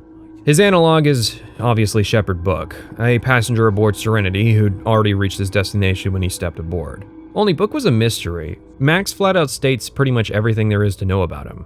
Then again, being that we are his therapist, it's appropriate. If there's any one thing I learned about Max, it was That little trick he learned in prison. Max left his life as a common worker to go pursue a higher position in the OSI, but some of his heretical thinking saw him serving time in prison, still as a vicar. Max has anger issues, but also a lot of self-doubt about the decisions he's made in life. And not just that, but if you complete his quest and do some mind-altering substances with him, his personality will reform, and he'll come to a better understanding about himself. And this change is compensated for in the story, as his reactions and dialogue will differ based on whether or not you've completed his companion quest yet. In other words, he is the only companion which has an arc through the story. Most of the characters either stay the same or have single-line realizations about the truth, and then their arc is in the credits. My favorite part of Max, though, is that if you're high intelligence, you can get him to acknowledge that you always had everything figured out before he did. But yeah, that combined with his ability to provide insight in a lot of situations makes him the best companion. And there's Sam. Sam's not much of a character, but I still love him. He is worth bringing out anytime there are robotic enemies, and at one point a character was in disbelief that I left their fate up to the decision-making of a janitation robot. And at one point a character was in disbelief that I left their fate up to the decision-making of a sanitation robot. It would be neat if the ship was noticeably altered by Sam's cleaning, since you're guaranteed to see the pre-Sam ship prior to repairing him. It would also make him the most valuable crew member besides Ada, since he would actually do something for the ship. Ada is the AI pilot. She's stated to be unusually sophisticated thanks to tinkering by Hawthorne. The AI in this setting isn't smart, largely being chatbots that allow you to interface with technology, more VI than AI. She does wash his job on the ship and has some hang-ups about Hawthorne's death. The funny thing is that she actually contributes more to some missions than most of her human counterparts. Then again, you can't fire her. You know the problem here? This ship doesn't have a captain. I mean, we are the captain, but it doesn't have Malcolm Reynolds. Reynolds is a pretty interesting character that serves as a good litmus test for role-playing games. The closer you can get to playing his character accurately, the better the RPG is. That's because the game's giving you a line between being good and getting paid, which often serves as just a binary. Firefly is largely a character piece about Malcolm Reynolds. He's definitely the main character, just like we are, but he is a character in his own right. Being an RPG, Outer Worlds does not want to define us as a character, giving us as much room as possible to write our own version of the captain. I think it throws a huge wrench into the cogs of the Unreliable as a ship. Reynolds' relationship with each crew member was integral to the show. He didn't just resolve conflicts aboard the ship, he would also start them. I think this is why the character dynamics in the Mass Effect games tend to be far more functional than in Outer Worlds. Shepard is a defined character in many aspects, and that allows the writer more latitude to then define what his relationships are with the other characters. No matter what happens, you are a paternal figure for Grunt, as an example. In this instance, it's impossible for Outer Worlds to resolve its desire to copy New Vegas and Firefly at the same time, and as a result, the captaincy is really a void. The problem is, the crew members are almost completely non-reactive to the player, and the few times they are, people like to complain. Of course the Anarchist has a problem with us siding with the government. It's the only time a crew member created a conflict aboard the ship. Otherwise everybody just gets along in this little cult of personality that we call a crew. You can't really be a captain if you never have any kind of leadership responsibility. I tried to look this up and found that apparently the only way to actually alienate these people was to kill their friends or loved ones, which there's no reason to do outside of doing a genocide run. I don't really feel like a captain trying to hold a crew together because there's barely any conflicts or needs for these people. Okay, imagine for a second that the doctor position on the ship was actually important, and Ellie is perfect for it, but she has a demand to get paid. You have to keep finding jobs and getting her cuts, and she gets alienated anytime we take on free work. Only after a quest when we secure her life insurance payout does she ease up on this requirement. Or Parvati's role as the engineer is actually important at points in the storyline, but she has massive moral hangups because she feels responsible for anything evil we do with the ship that she maintains. Each crew member just adds their needs and stipulations until you have this web of conflicting interpersonal dramas, and then you can have these situations that unfold. For instance, Ellie and Felix get into a fight where Felix points out that her refusal to engage in charity work is no different than the life in Byzantium that she is running away from. And then Ellie gets defensive because part of her new identity is being attacked. And it's not just in the story of the crew, they don't need their gear maintained either. Pretty much the only requirement is that you get them new equipment and improve it, and that's just on supernova difficulty. But it doesn't need to be repaired, and they don't need to eat, nor do they request any payment. So it's weird that the captain's the only person on the ship who's eating and sleeping like a normal person despite looking like an eldritch vampire. A simple element I do like about the companions is that they'll chat with each other occasionally, and there are a lot of these conversations. It's a basic thing to expect, but I'm glad they made time to write and implement these small character interactions. Overall, like a lot of things in the game, the Unreliable and its crew is the foundation of a really good idea that didn't pan out due to design and time limitations.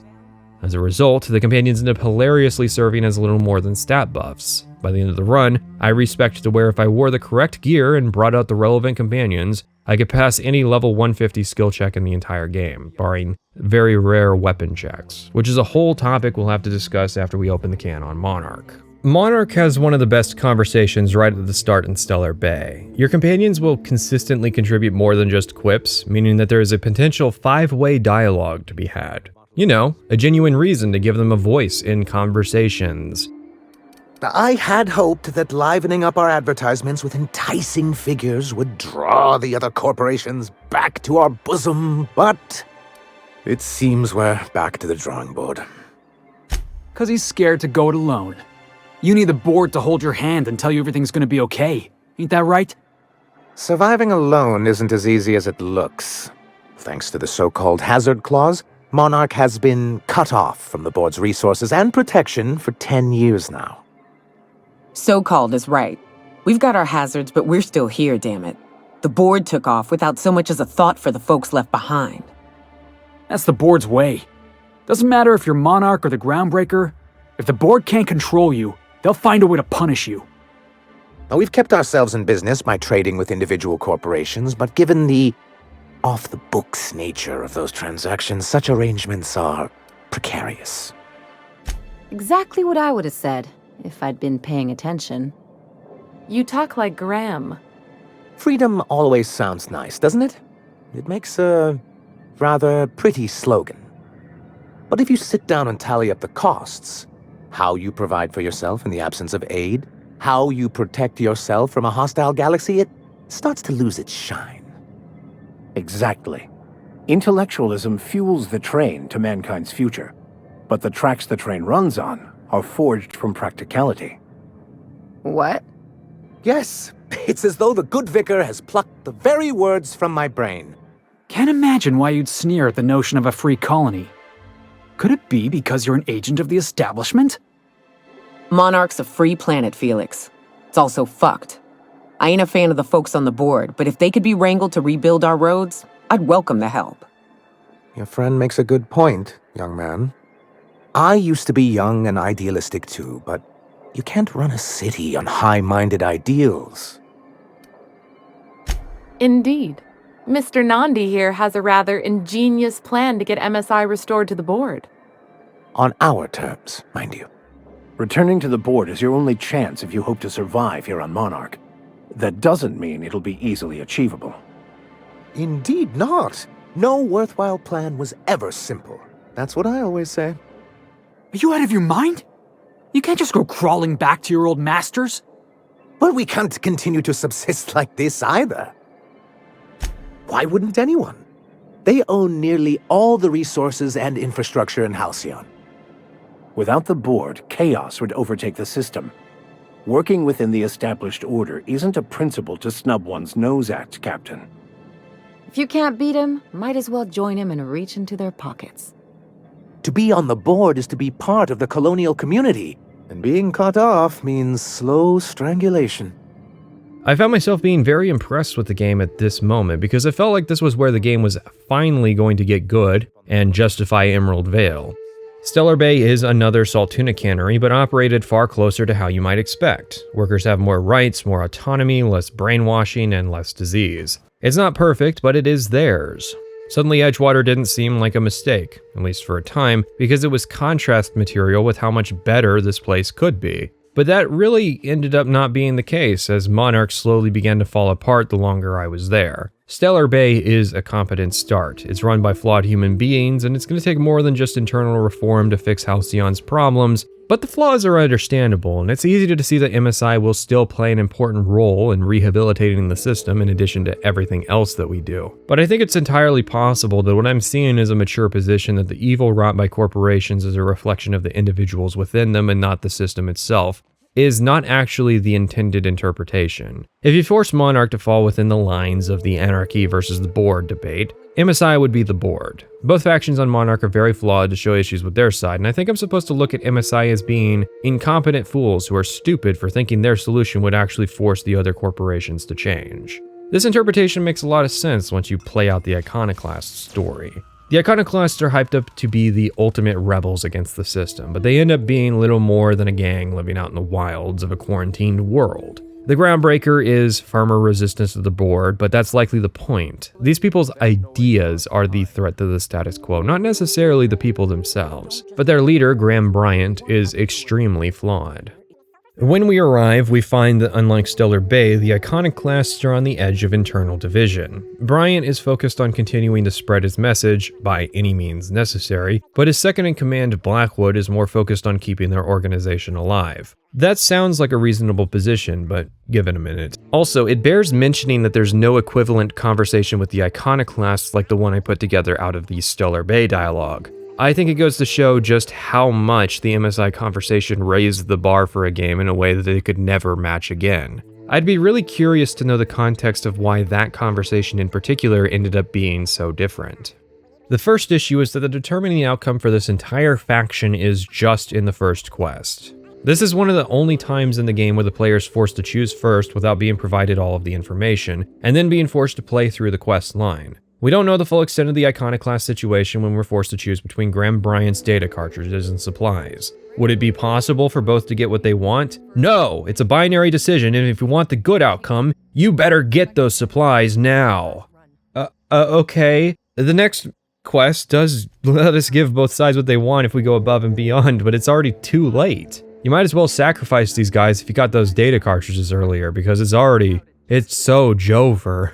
Weirdly as well, this is a situation where there's a pressing medical issue, but the player is not given a medical check to try and help. The game is usually very consistent with the idea that if there is a problem related to a skill, the player can usually use their skill to help. Extra confusing because Nyoka, the Monarch companion, has the medical skill. We finally got a peg the right shape for the hole, but now it's just too big to fit. Okay. Ignore the phrasing and focus on the literal metaphor, please. Of course, this is all we have to do to accomplish our objective on Monarch and move on with the main quest. And honestly, it's probably better that you do. Our goal here is to get MSI and the Iconoclast to stop jamming up the local frequencies, because I guess the writers saw that extra credits video about spectrum crunch. I don't know how to put this, but we're running out of bandwidth in the air. I know that just sounds bizarre, but it's absolutely true. Soon there won't be enough bandwidth available in the air around us to support all of our bandwidth needs.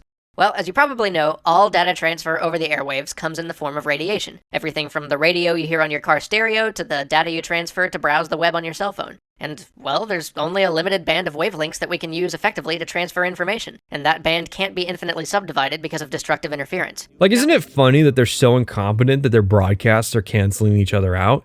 No, not really. Considering I'm surprised Blackwood's just okay with Graham paying to run such a transmitter.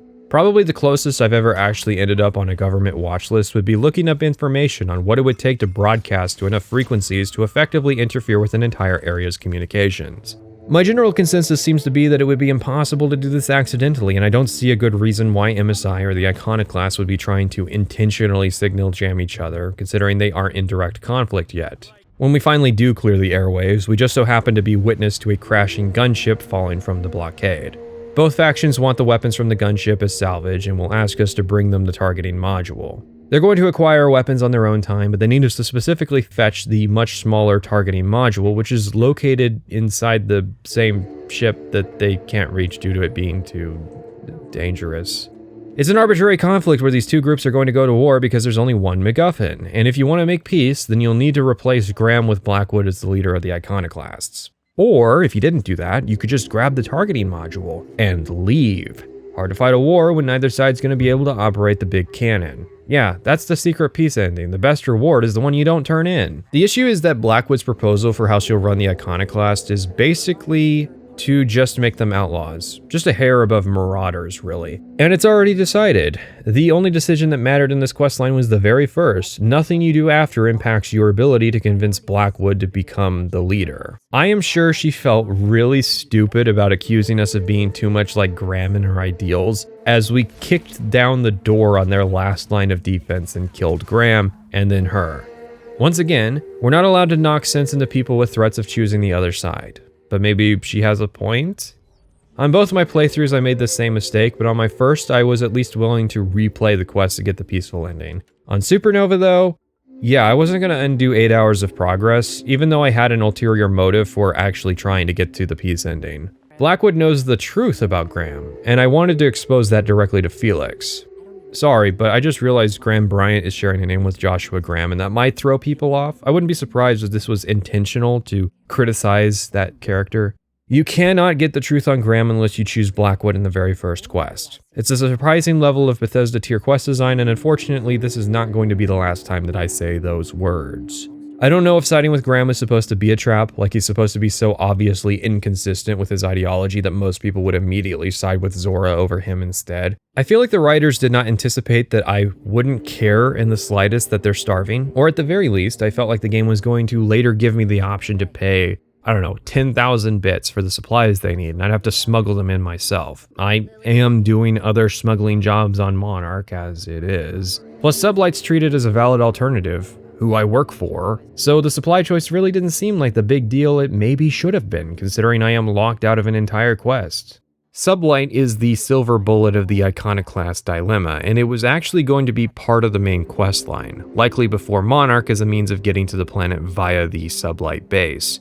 It's not fair to criticize a story entirely based on cut content, except Sublight isn't cut content, only its main quest integration is. Most players on the Wells route will have gotten a recommendation to join Sublight after Roseway. My point in bringing up Sublight is that the writers and designers had to have known that the player was going to have a connection to the faction, and that such a connection existing would have had big implications for the plotline. There's no reason we can't repair our relationship with Blackwood by offering her pro bono smuggling work to make up for our earlier decision. I don't mind the decision having consequences, so much as I mind not be given the opportunity to use the extremely obvious solution to the problem to get us back into Blackwood's good graces. And the thing is that it would be a knock-on decision. There are two outcomes for Sublight. Either we end up in an executive position or we get fired. There's another decision during Sublight set on Monarch that could alienate our contact who lives here. Tying these two questlines together would be both a simple integration, but also create a wonderful complexity of options to give the decisions made during Sublight more meaning. So what exactly did Graham do? Okay, so the guy who runs the radio transmission station, Budget Mr. Universe, proposed that MSI could take over Terra 1 by not evacuating and become the sole owner of the planet, which they renamed to Monarch. But not all the MSI executives were on board with this plan, so Graham arranged to have some space pirates come along to Amber Heights, who would wipe them out in the night, and leave Sanjar, who was on board with the plan, to stay as the sole executive. Look, I know I'm not supposed to just assume things about certain people, but in every other instance in this game, unnamed corporate executives are a source of constant conflict and negligence. Yeah, I was the closest living person relative to his body at time of death. This is less an issue with the writing here and more an issue with the writing in the rest of the game.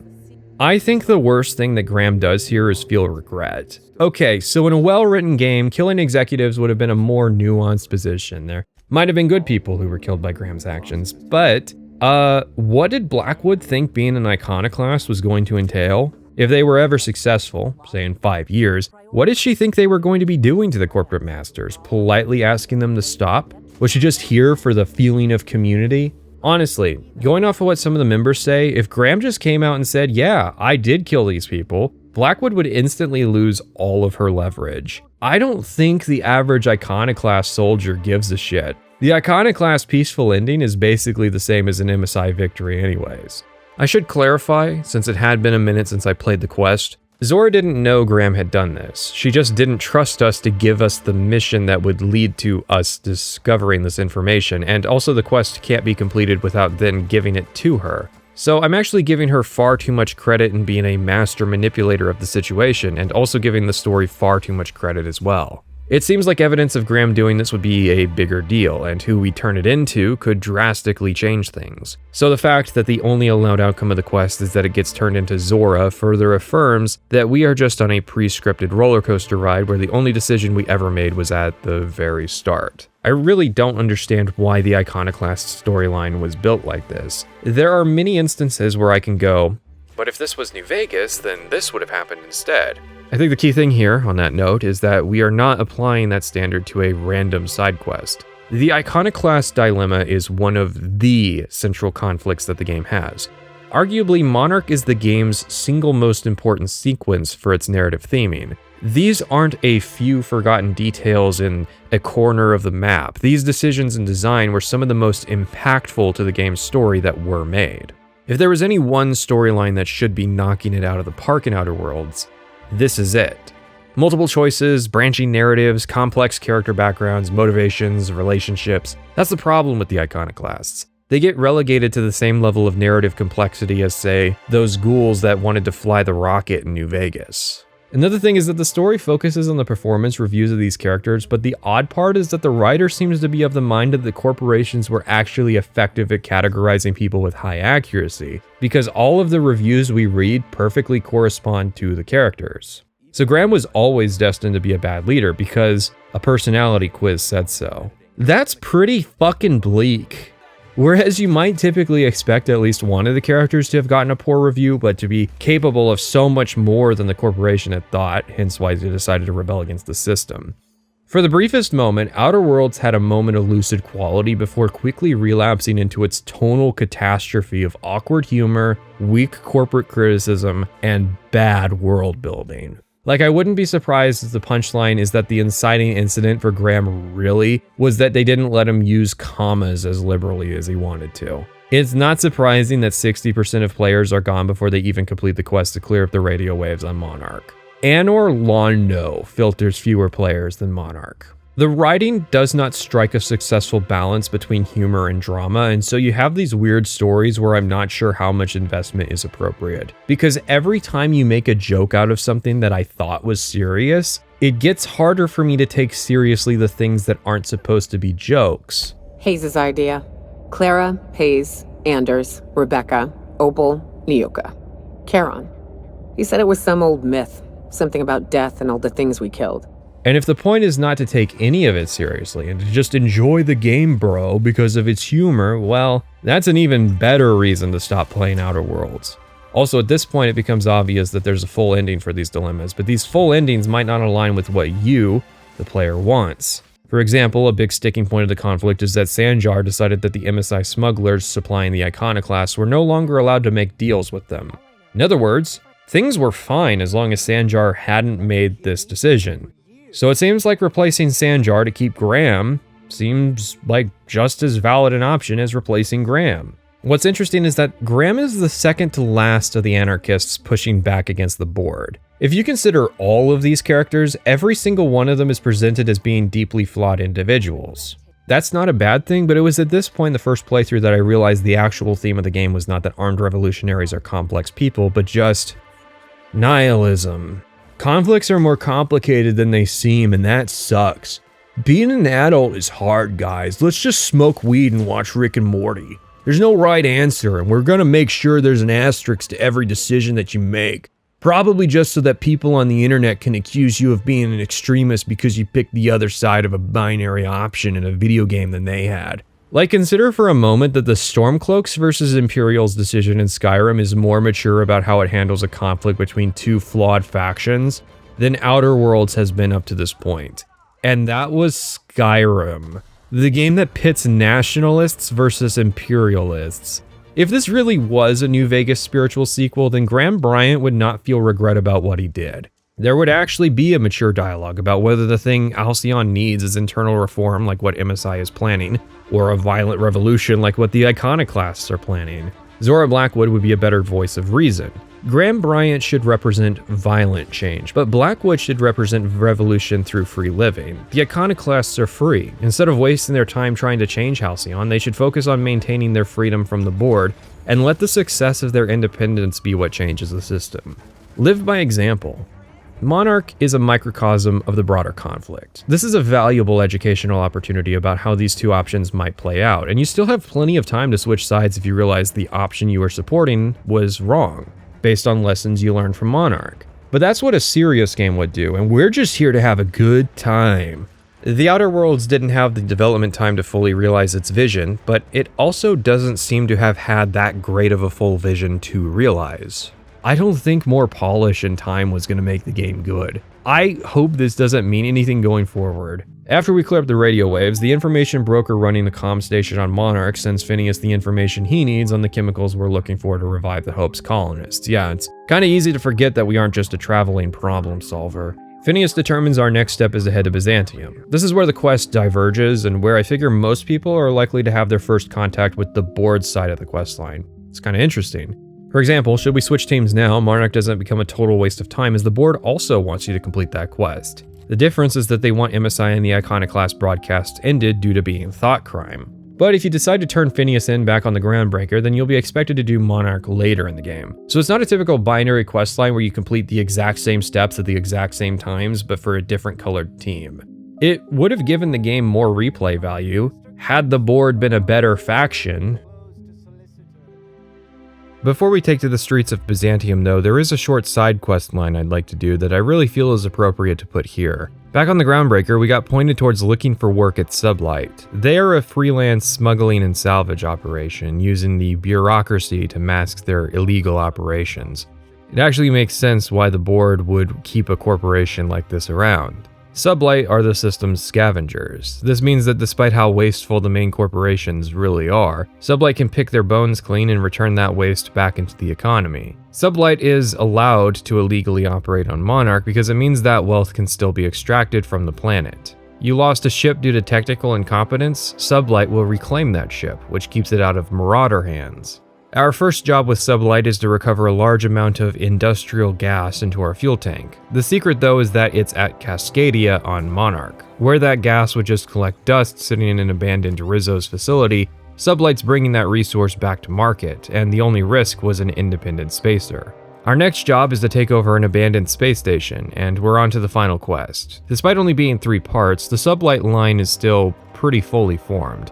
It makes for some great side content, really helps the world building, and feeds into the main plot line. Aliens. I'm talking about aliens. Okay, we can still salvage this. They're making a point about how smart people can fall victim to strange conspiracy theories, I guess. Okay, so this joke really isn't the worst thing, but our boss does want us to murder a woman in Byzantium. The punchline is that the woman is a regular scientist, and that Lilia drew obviously bad conclusions from the research facilities that we found previously. But there's a problem here. Dr. Chartrand reveals the big mystery of the game, well before the point that the main quest does. This is a problem as this mission treats this somewhat like a joke. Later when we're supposed to have the big reveal, I thought the game was actually joking, which is obviously a mistake on my part as Outer Worlds lacks the sophistication of humor to perform such a long-running jest. You're then presented with a hard binary where neither choice actually matters that much. Well, kind of. Chartrand is a chimerist, which is a scientist who specializes in making Earth life compatible with Halcyon. She's not an alien, rather she's performing experiments to modify human life to become more compatible with the system, as the food the colony is eating will not sustain us.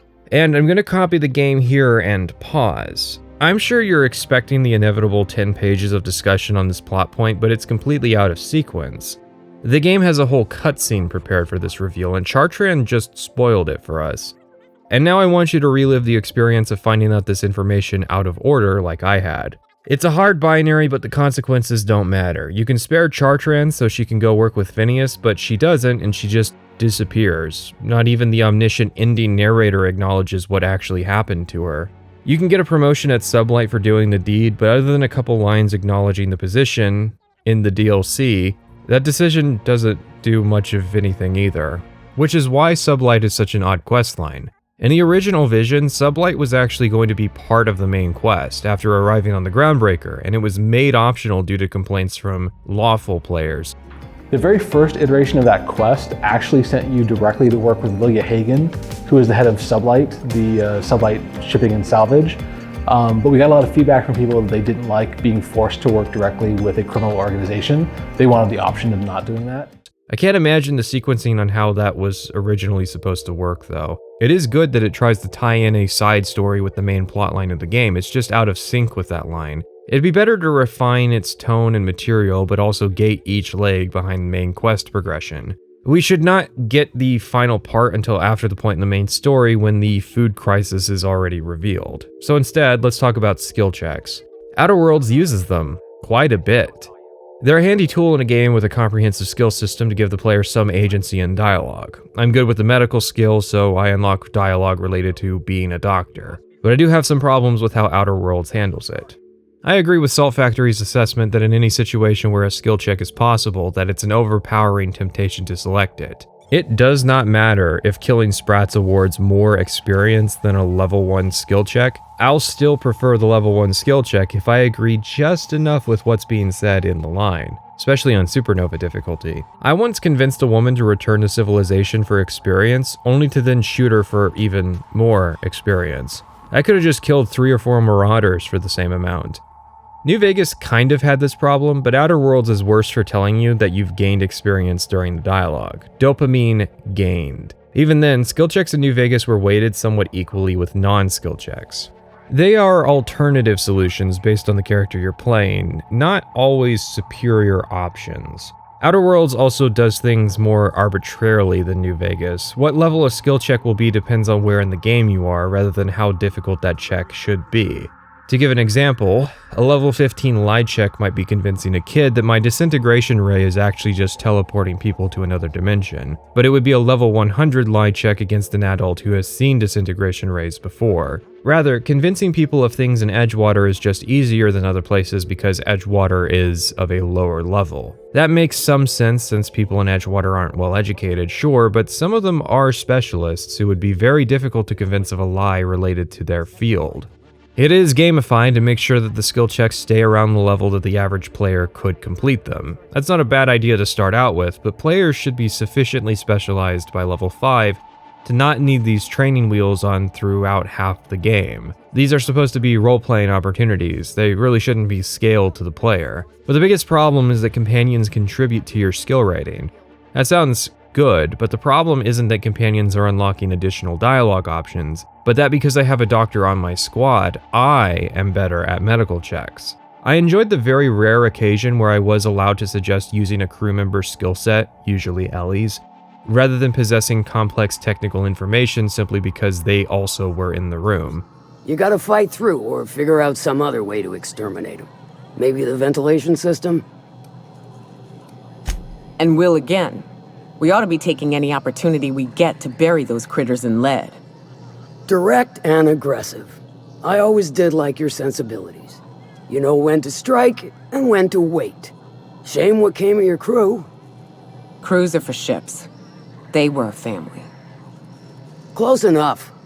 I've got an idea. Believe it or not, I'm trying to save our bullets. For once. I'll drop the O2 levels to 19.5%. That's still enough for humans, but the mantisaurs will die in a matter of minutes. Here goes. You also have the usual problem that RPGs with a focus on companions tend to have, which is incentivizing juggling companions to complete arbitrary skill checks. You can only have 2 at a time and you don't know in advance what you'll need. Now, failure in RPGs, that can be cool, but I can also have Persuasion 150 if I call out Parvati and Felix for the dialogue. And I hope you don't think the Supernova save rule is actually going to stop me from save scumming this stuff. I know that I am optimizing the fun out of my own game, and even the checks aren't terribly important. And yet I still found it annoying in a way that New Vegas never had a problem with. Even just reading back the conversations in my footage would annoy me. Like, there was a time where a terminal prompted me to have hack level of 55 to get inside it, and then immediately asked again for a hack level of 150. And it's not like I'm going through a gauntlet and have varying stages of success based on each check I can pass. There should have just been a single 150 check at the start, if that's the level that you thought should block it. So don't waste my time fetching the Vicar just to find out that we still can't hack it yet.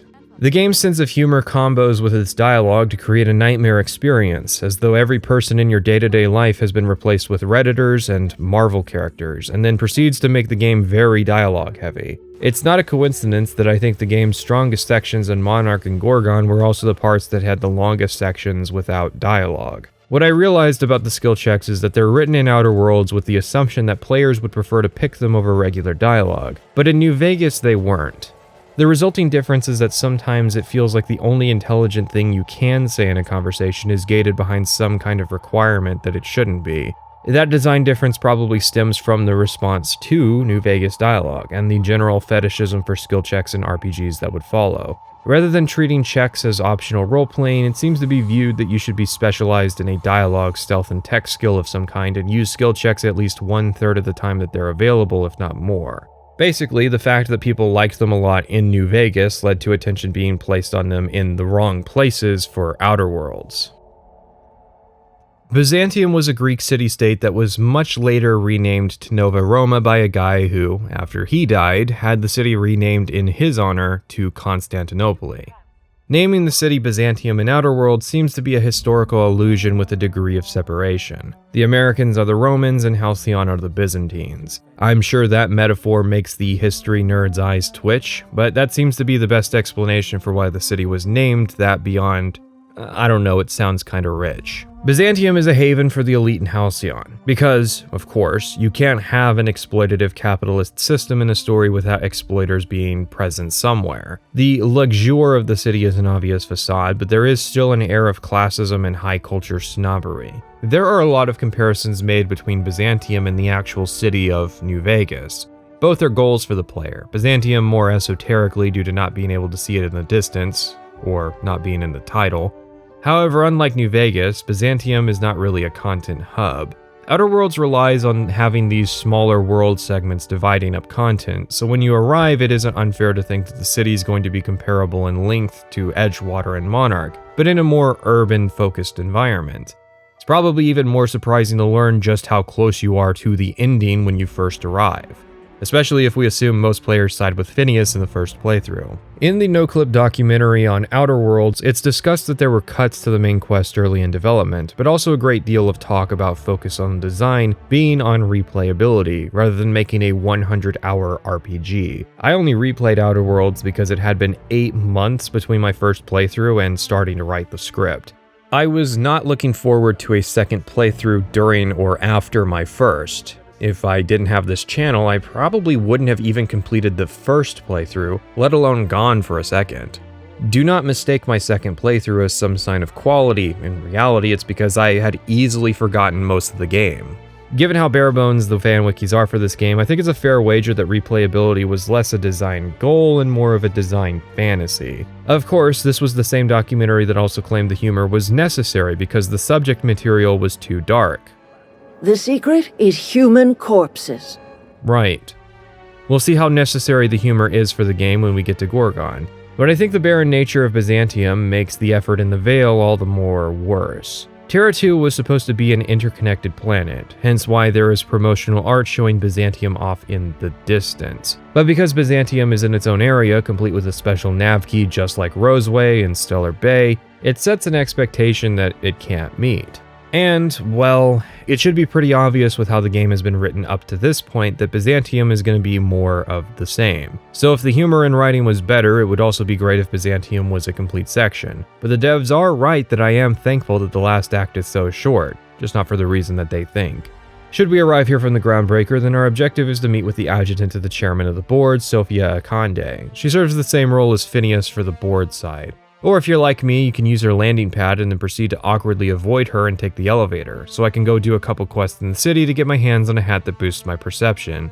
It was a waste of time anyways, since there's a free perception hat very early in the DLC.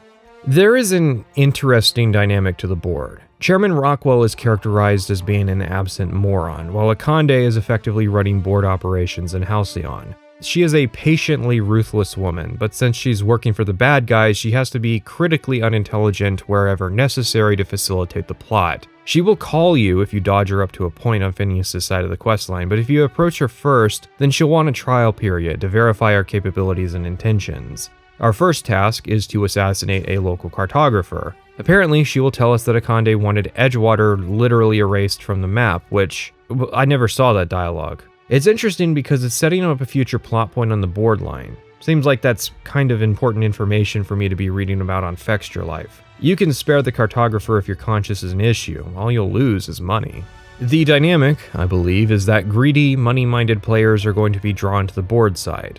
It makes sense, I guess. I mean, no, it kind of doesn't. Outer Worlds has such a lack of stakes or consistency with value that it's hard to really roleplay as the greedy man. And it's not like there's a cool property or ship upgrades or even really interesting combat upgrades for me to spend the hundreds of thousands of bits I've made in this game on. And both my characters were basically trying to reform Halcyon and just had different approaches to doing it. What's wrong here is that while Rockwell is a greedy billionaire archetype, Akande is not.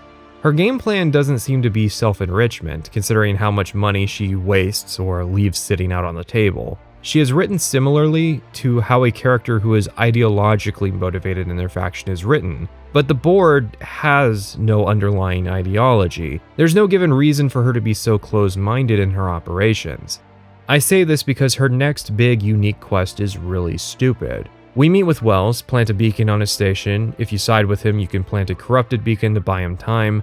It is interesting that you can play both sides like this, and good that the game interweaves these events to make sure that either way, we get to meet Wells at some point. Then we go do the board side of Monarch, which is the same exact quest, but just to shut down MSI and the Iconoclast broadcast so that they don't subvert the rest of the system. And then...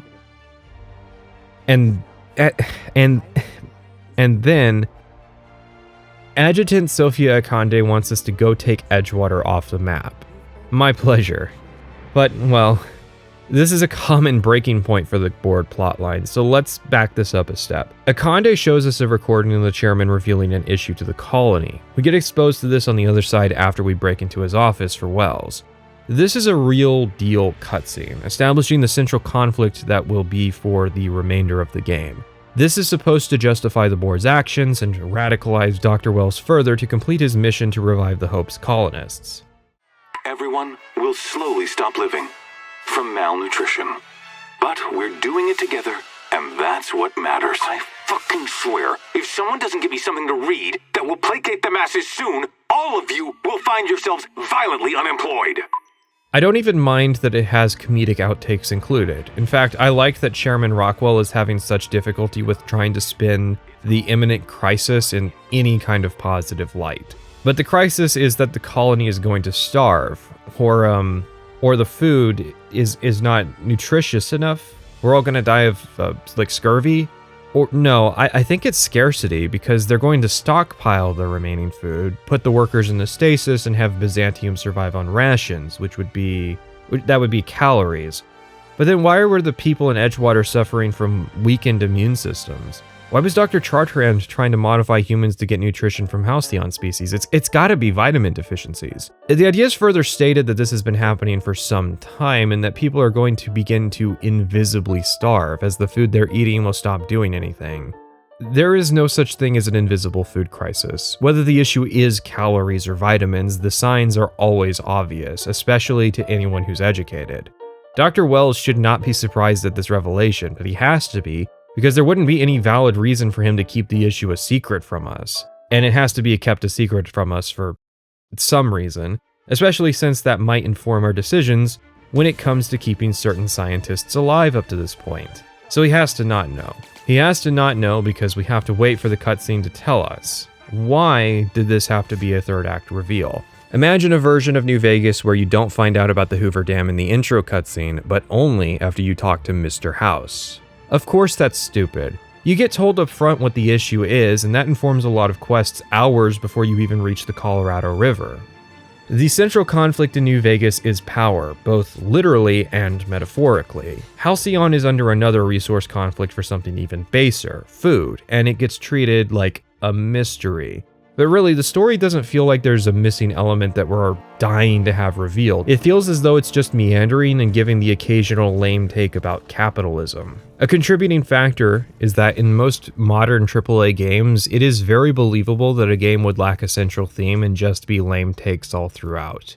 Also, guys, I know I said it's a third act reveal. That doesn't mean you should only have a third of your audience remaining at this point. When we were leaving Emerald Vale, Wells had mentioned food being a systems-wide issue, among other things. The lack of food and supplies seemed like a symptom of an overarching issue with greed. Turns out the board was operating this way intentionally in order to deal with a legitimate problem. Their plan is, it's stupid, but they have a plan.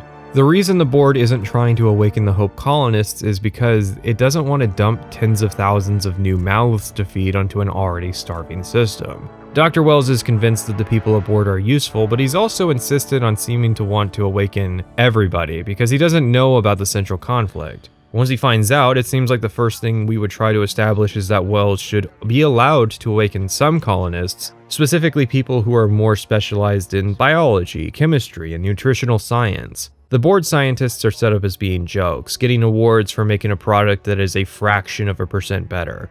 Diet toothpaste was a secret illegal project, but Akande is also stubborn. She has no interest in Adelaide's discovery, not because it requires corpses to make fertilizer, but because her mentality of being independent of the corporations is subversive. Edgewater broke the game's introduction, and it's going to break the game's main story.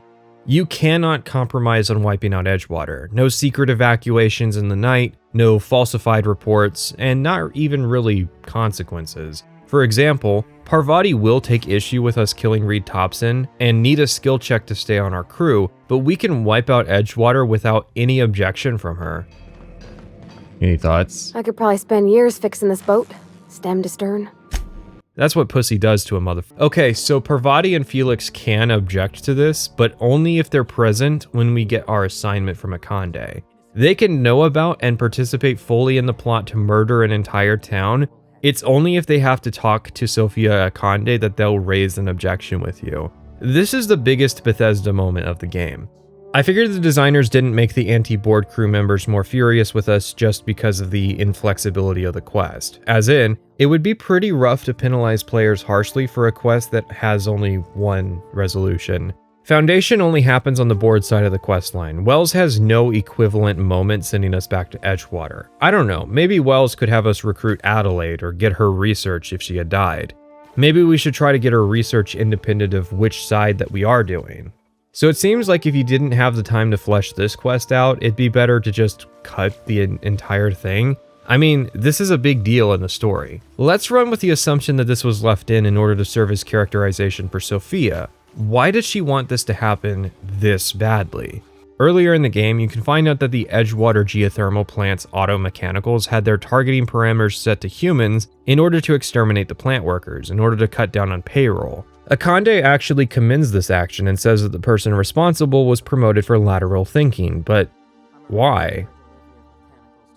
If you have resource scarcity and have committed to putting workers in stasis with rotating schedules to bring them out, why not just commit a little bit of population downsizing at that point? Look, either a character is into genocide or they're not. One does not get to ride that line without any acknowledgement, and if they are, we really should get some insights into what they're thinking. There is a very similar character who serves as antagonist of the Firefly film Serenity. I see no listing of rank or name. I have neither. Like this facility, I don't exist. Even just his name is characterization. He's called the Operative because he doesn't need a name. He's a tool of the state, and he believes 100% that what he is doing, no matter how reprehensible, is for the greater good, even if he won't be allowed to live in the society that he's creating. He is a perfect foil to Captain Reynolds' sense of individual freedom and morality. I'm unarmed. Good. In his mission to stop Reynolds and reclaim an asset for the Alliance, the Operative wipes out every location Reynolds has hidden in the past.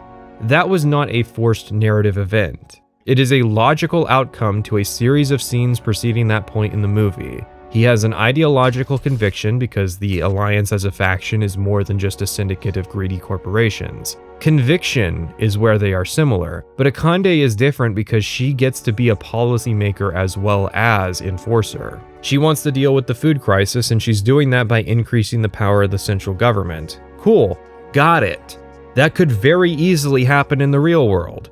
I like that Halcyon was so decentralized and corporatist that it basically did the backdoor route to communism. Centralized government that owns all the businesses, and now we're doing the secret police, purging, and mass starvation stuff. But Akande is stubborn about accepting Adelaide's solution. I mean, the whole situation is pretty dumb. If fertilizer is all it takes to grow crops that reduce vitamin deficiencies, then congratulations.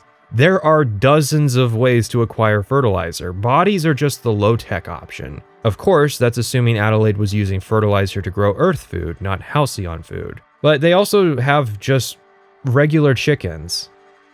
It's weird that this and Fallout 76 are both games that focus on mutated or alien creatures, but they also just have normal chickens.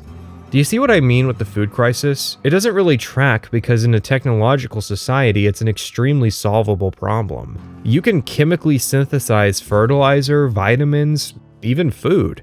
Granted, synthetic foods actually coming to market happened after the release of this game, but we had the technology. If you have the equipment and the mandate, which the board has both, this should not be an issue. This is a system where GMOs are a core tech. I really think the idea the game is supposed to be pitching is that the corporations rushed in too quickly, didn't test the long-term effects the local food would have on people, decided against just transplanting a bunch of Earth species, and are now paying the price. I'm sorry, but that's too colossally stupid for me not to just decide to go back to Earth, and not in a believable way. Cheaping out on food is something they might absolutely do, but this is severely impacting the upper class of Halcyon as well. Speaking of though, our first objective for Wells to find the chemicals is to meet with the Earth Minister Clark. He's living under house arrest because, as it turns out, the board lost contact with Earth and kind of don't want the Earth Minister to know that. That at least makes some sense, because the easiest solution would have been to just buy Earth food and have it shipped in. But there are other systems as well, at least they are alluded to during the world building for the Groundbreaker. They can't abide an independent township, especially not one they gotta depend on. We're the first and last stop out of this colony. All their interstellar freighters come through us, and we skim a few bits off the top in manifest processing fees with every one. Folks around here will bluster that the board hates our freedom, but really, they know we can stop their out-system shipments anytime we like, and that terrifies them. Ultimately, I can't really invest myself in a plot that thinks its central issue is either a joke or severely misunderstands how any of this would work. And it's even further frustrating to be pitted against relentlessly stubborn characters who will take 90% of the steps they need to in order to succeed, but fail at the last couple. If the food crisis is real... yeah, you don't want your audience saying things like that about your main plot. If the food crisis is real, Dr. Wells' plan won't work. Halcyon is about to have an imminent case of famine. Without a central government like the board, the prudent thing to do would be to take over Emerald Vale, try to poach as many good people as you can, and use the bountiful number of fresh corpses that will be created as a stopgap to try and start an agricultural economy on Terra 2. The board should be a decent option, but it's not. Akande doesn't budge on accepting Adelaide's solution, but chastises us for stealing the diet toothpaste research that was going to be necessary because they were going to trick people into thinking that they weren't hungry. That works until people's babies start dying of malnutrition, which actually should already be happening. The worst part is that if you take over the board at the end, your character will still enact the original plan, meaning that it's not like we can throw in with the board hoping that they can be convinced by our big brain to do an actually reasonable plan. Like the other dilemmas we've been presented with, the writers have made sure to let us know that all options are miserable, and that it's really comfortable up here on this fence. Of course, there is actually a best third option. Both lines intersect here. Wells wants us to skip the Hope to Terra 2, while Akande wants the Hope taken to Tartarus, a prison world. Again, the conflict boils down to there being only one MacGuffin to share. Boarding the Hope is one of the surprisingly easiest sequences in the game. The UDL is now guarding the ship, but thanks to our holographic shroud, you can just walk through the entire ship without any issue. Yeah, so Phineas gave us the shroud as an espionage tool. If you can get your hands on an ID cartridge, you can sneak through areas. You have a limited time window that's affected by movement, so you are free to stop and plan your movements. All of these shroud sections are extremely forgiving, especially if you're invested into speech skills. It is nice that you aren't thrown into combat as soon as you're detected, but it's way too easy to talk your way through an entire stealth section with ease. I would probably cut down on the shroud timer, but put a stop to it when you're crouched. Basically, you can crouch walk through an area, but if a guard sees you crouched walking around, even in uniform, he'll get suspicious, so you can use your limited charge to then walk through guard sightlines. The upside here is that it encourages usage of the actual stealth skill outside of sniper builds and rewards actually being good at stealth. Another one of those good ideas that didn't get the time that it deserved. There's a bit of a story to the Hope, explaining what exactly had happened. The Groundbreaker and Hope were sent at the same time, with the travel time being 10 years. Only in the 9th year, the Hope's drive failed and it came out of FTL. It was going to take them 26 years to complete the journey, with 1 year's worth of rations left. You can see where this is going. They tried to grow some food, but that did not work, and some of the crew began to cannibalize colonists to survive. The only problem was that to survive the full period, tens of thousands would need to be eaten. Now, I have to applaud Obsidian for writing a textual story in an environment which actually has something to do with anything related to the central theme of the game. Oh, hey, Fallout 76. When the Hope crew is incompetent at surviving without food, that makes a lot of sense. I've tried to grow potatoes before, but it didn't work because my brain is a chicken breast. So I don't have much of an issue with this crew having a small difficulty figuring out how to do it in less than a year. We're then presented with the choice whether to give the Hope to Phineas or a Conde, and I choose to feed the ship to the sun.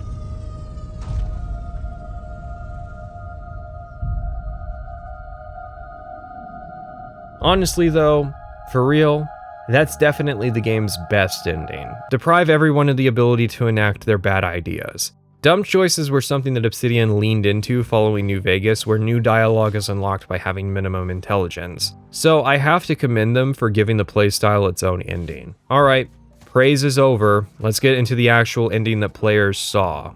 Depending on where you sent the Hope, the opposite faction rep will get kidnapped by the other and taken to Tartarus. Convenient.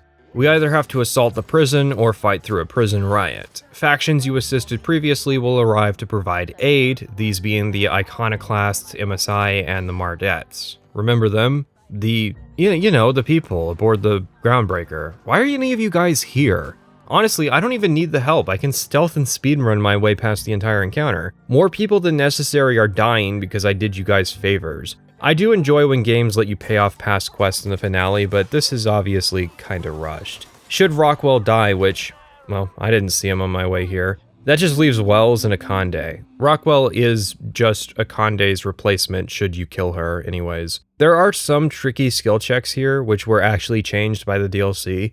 I believe the thought process is that, due to the 6 extra levels offered by the DLC, it's more reasonable to expect these increased skill values should you be max level in this final encounter. Outer Worlds ends with a slideshow explaining all the different outcomes of the various quests we completed, which can obviously take a while depending on how much side content you did. The ending slides aren't very fun, mostly because this is where the game is judging the player for our deeds, but is also establishing hard outcomes. For example, generally speaking, Phineas's ending is more positive, while the board's ending is more negative. That's not hard to predict. It's just disappointing that this game opted for a binary morality. Ultimately though, it's just a condensed form of everything wrong with the game that we've discussed. It has trouble with its humor, its world building, and providing good choices. Ultimately, The Outer Worlds feels like an official imitation of Fallout New Vegas. It has seen the form, function, and most importantly, popularity of that game, and so has striven to recreate it, no matter how inauthentic that is. The reason I've had such difficulty writing the script is that ultimately, I just want the game to be put out of its misery, which is where the DLC comes in. From the furthest reaches of the universe comes the biggest mystery in the galaxy. An abandoned research facility, and now shady corporate intrigue. Marvel of the Gorgon asteroid. A sordid stopover, full of salacious secrets and scandalous strangers. Peril on Gorgon is surprisingly good. In a game that I was either zoned out or hated playing, I was very much surprised by this DLC. I had started the second DLC on my first character because it appears first and had not gotten very far in before I quit playing entirely. I was fully expecting another struggle session from Gorgon when I was pleasantly surprised. Also, for the record, I played Gorgon last the second time around as well, but we're going to talk about it first. So that's why I have weapons from Eridanos, for the, 3 fans who notice. It's just really weird that Obsidian constantly releases the DLC in confusing orders, where the later DLC gets presented first.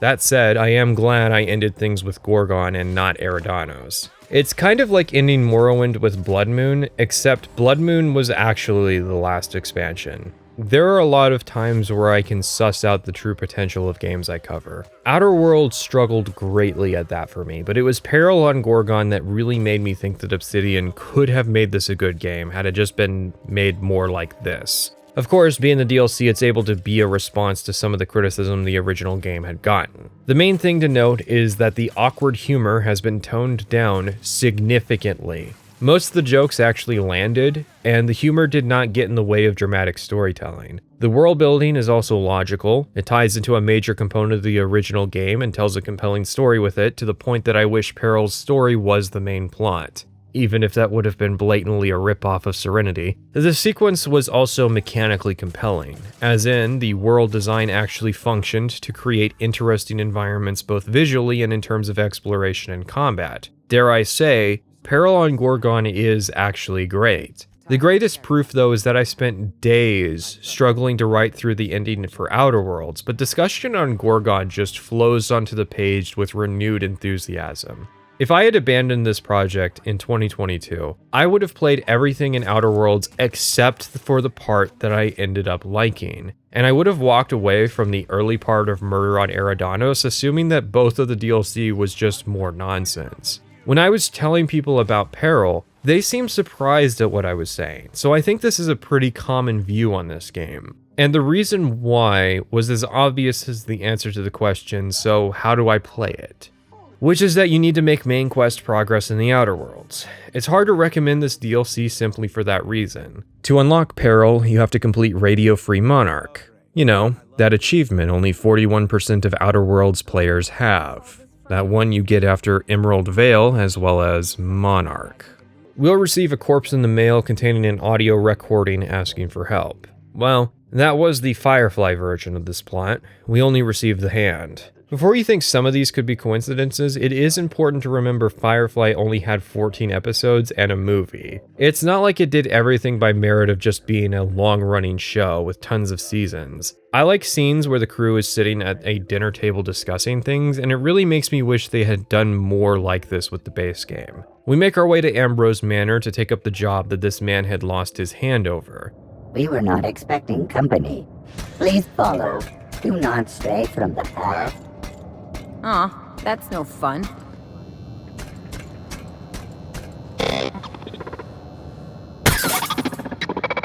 I like that the Manor and Gorgon are in each other's skybox. Gorgon looms over the Ambroses, while our new employer is watching us from above. Wilhelmina Ambrose speaks like a person who grew up with wealth, but not in the typical, "Oh, I simply cannot believe we do not charge the poors to breathe," as would be typical for Outer Worlds.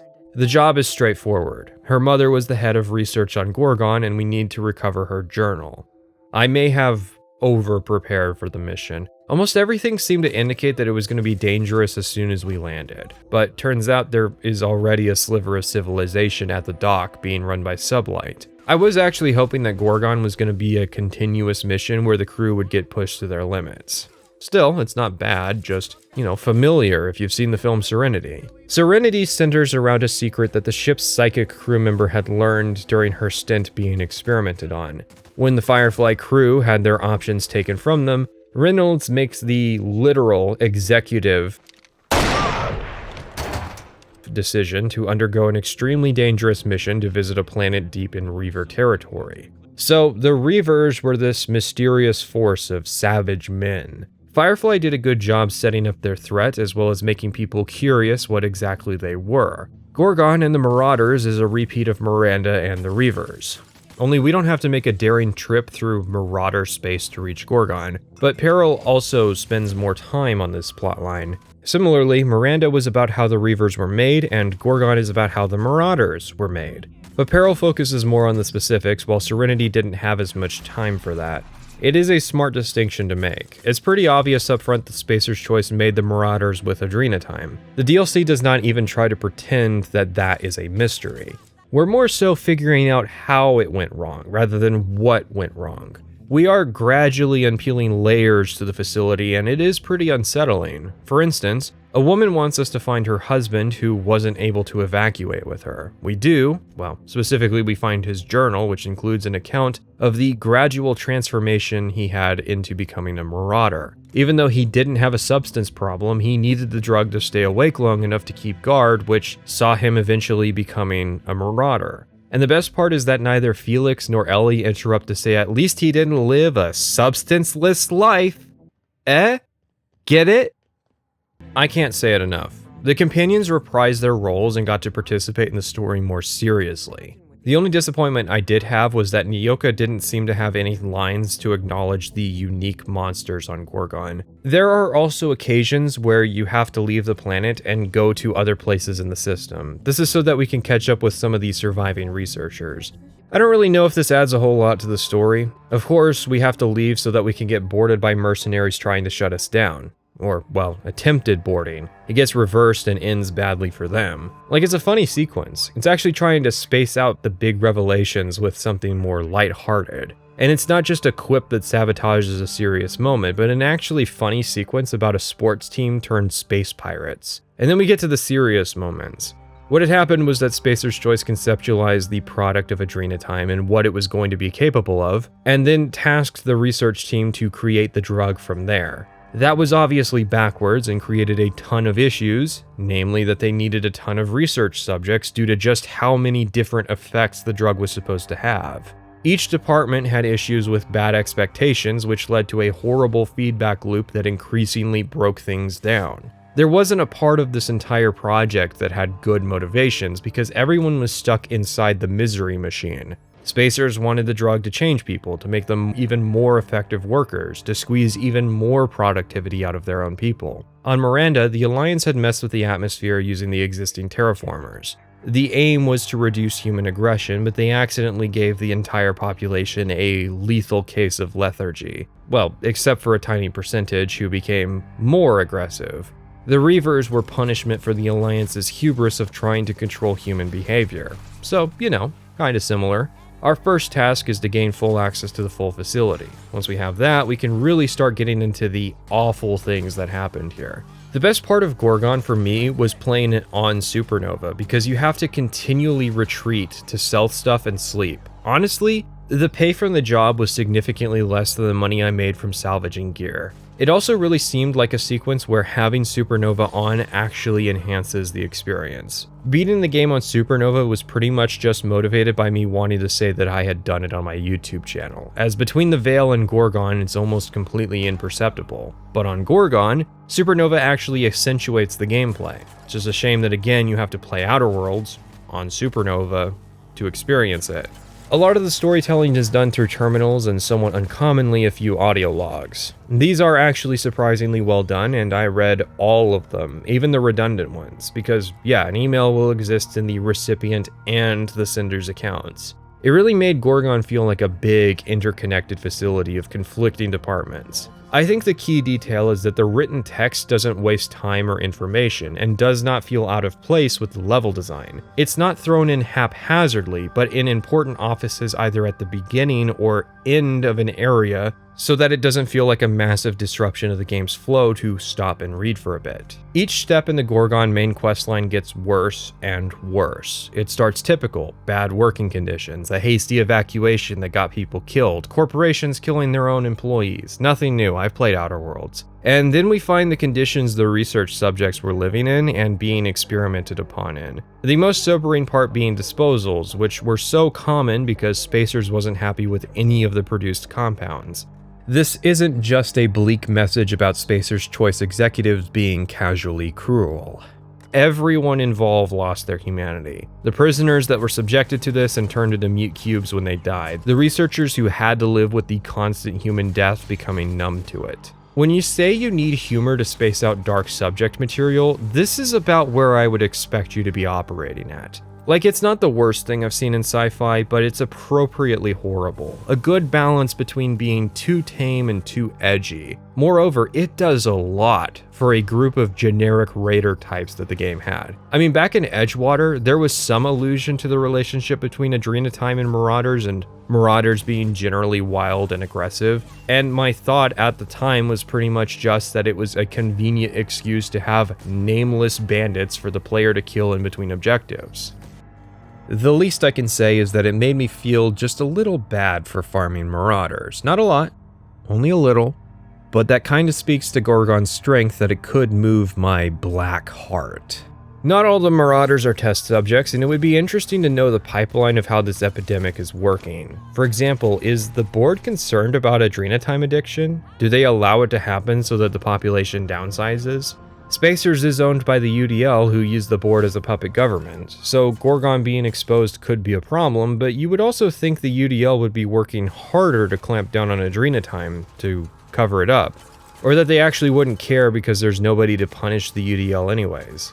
Miranda was a big deal for the Alliance, if only because it would undermine their future attempts at correcting human behavior. But the Alliance also didn't have as strong of a stranglehold on the local population as the board does in Halcyon. I mean, there was a civil war in the verse not long before Miranda got exposed, so I'm sure the old rebels didn't take the news particularly well. Wilhelmina's mother, Olivia, is a character. She gets a lot of unfavorable characterization when reading at the lower levels, and a lot of stuff that definitely makes it seem like she was just a reckless manager. But you get more and more context that really gives you grounds to understand the pressure that she had been operating under.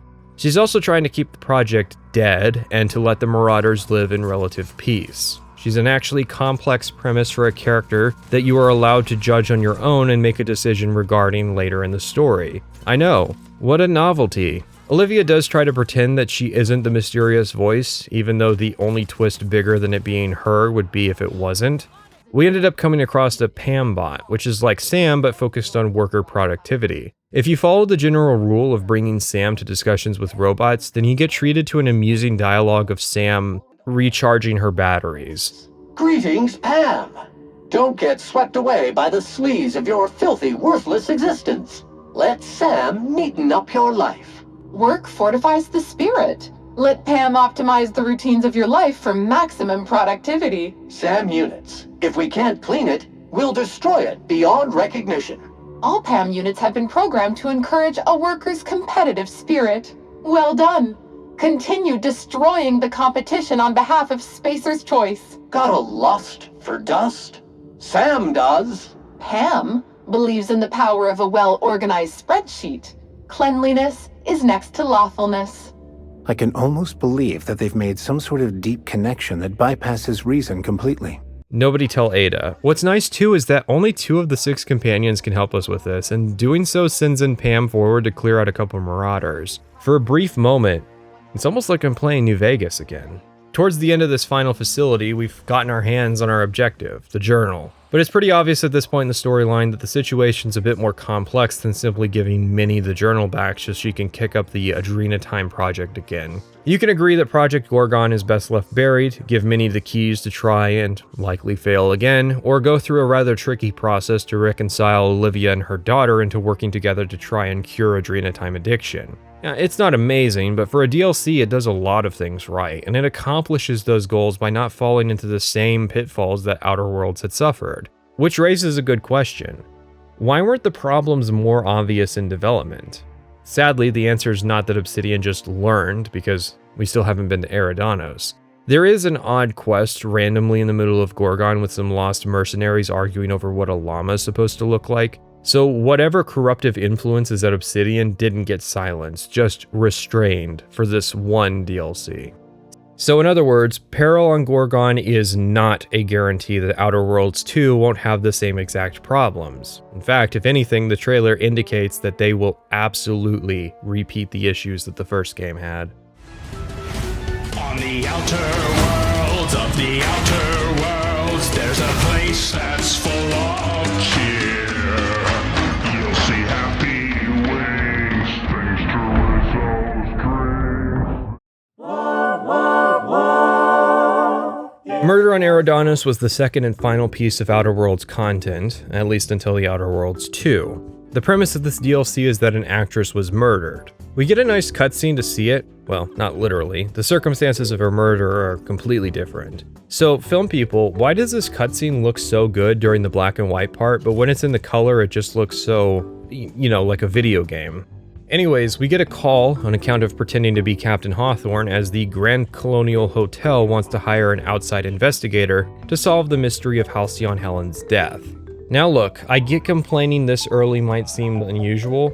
When you play it, you don't immediately think something minor is a sign of things to come. It's in retrospect when you're able to pay more attention to events that you realize that it all starts from the outset. It's very pulpy that we've been hired to handle this investigation. That's intentional, since both DLCs seem to market themselves as being semi-serialized fiction, but it's more obvious with Murder that we really should not be here. Eridanos is a floating facility in the upper atmosphere of a gas giant, which I have to say is pretty cool. Outer Worlds was generally lower tech to sell a Western vibe, but that means that most everything shown was fairly simple. I did find the size of planets in the skybox to be very distracting, and the planetary rings aren't really special if everything has to have them. The Grand Colonial is pretty good though. It makes a lot more sense that rich people would vacation here instead of a sublight base on Monarch. The world building for Murder is good, which is why you don't hear me asking questions about the atmosphere. If Peril was addressing the game's tonal problems, then Murder's working harder on its world building. It is a shame that there wasn't a third DLC to make an extremely choice-heavy story.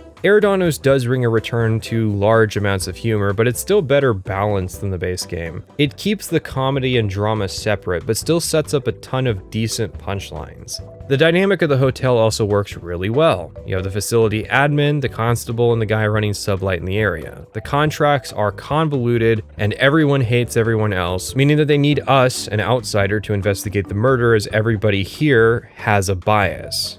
Especially since Rizzo's, the hotel's owner, was about to have Halcyon Helen unveil their new alcoholic product line. That there was a high-profile murder at the hotel when so much money was on the line has frayed relations significantly. Now, of course, you know I love murder investigations. That said, the first weak point mechanically is that the game relies on a gadget called the discrepancy amplifier. It's a magnifying glass that sounds off whenever it detects something of interest to the investigation nearby. Problem 1 is the voice is annoying. And/or unauthorized larcenist. This unit has detected a discrepancy related to Halcyon Helen. Unscheduled expiration of. Begin amplification. It sounds like how I would say it if I was making a parody of the game. The other problem is that it makes it too easy to notice details because all you have to do is be near them. It's making an assumption about both the player but also the scope of what the writers are able to accomplish. This is an investigation where the player can perform either fully or conclude it quickly. Basically, whether or not you can correctly deduce the killer is dependent on how much attention that you pay. So, having the discrepancy amplifier is unnecessary because it's easy to come to the wrong conclusion. Or maybe it's too easy to come to the right one. There's a key piece of evidence to figure out who the murderer is, which I actually missed.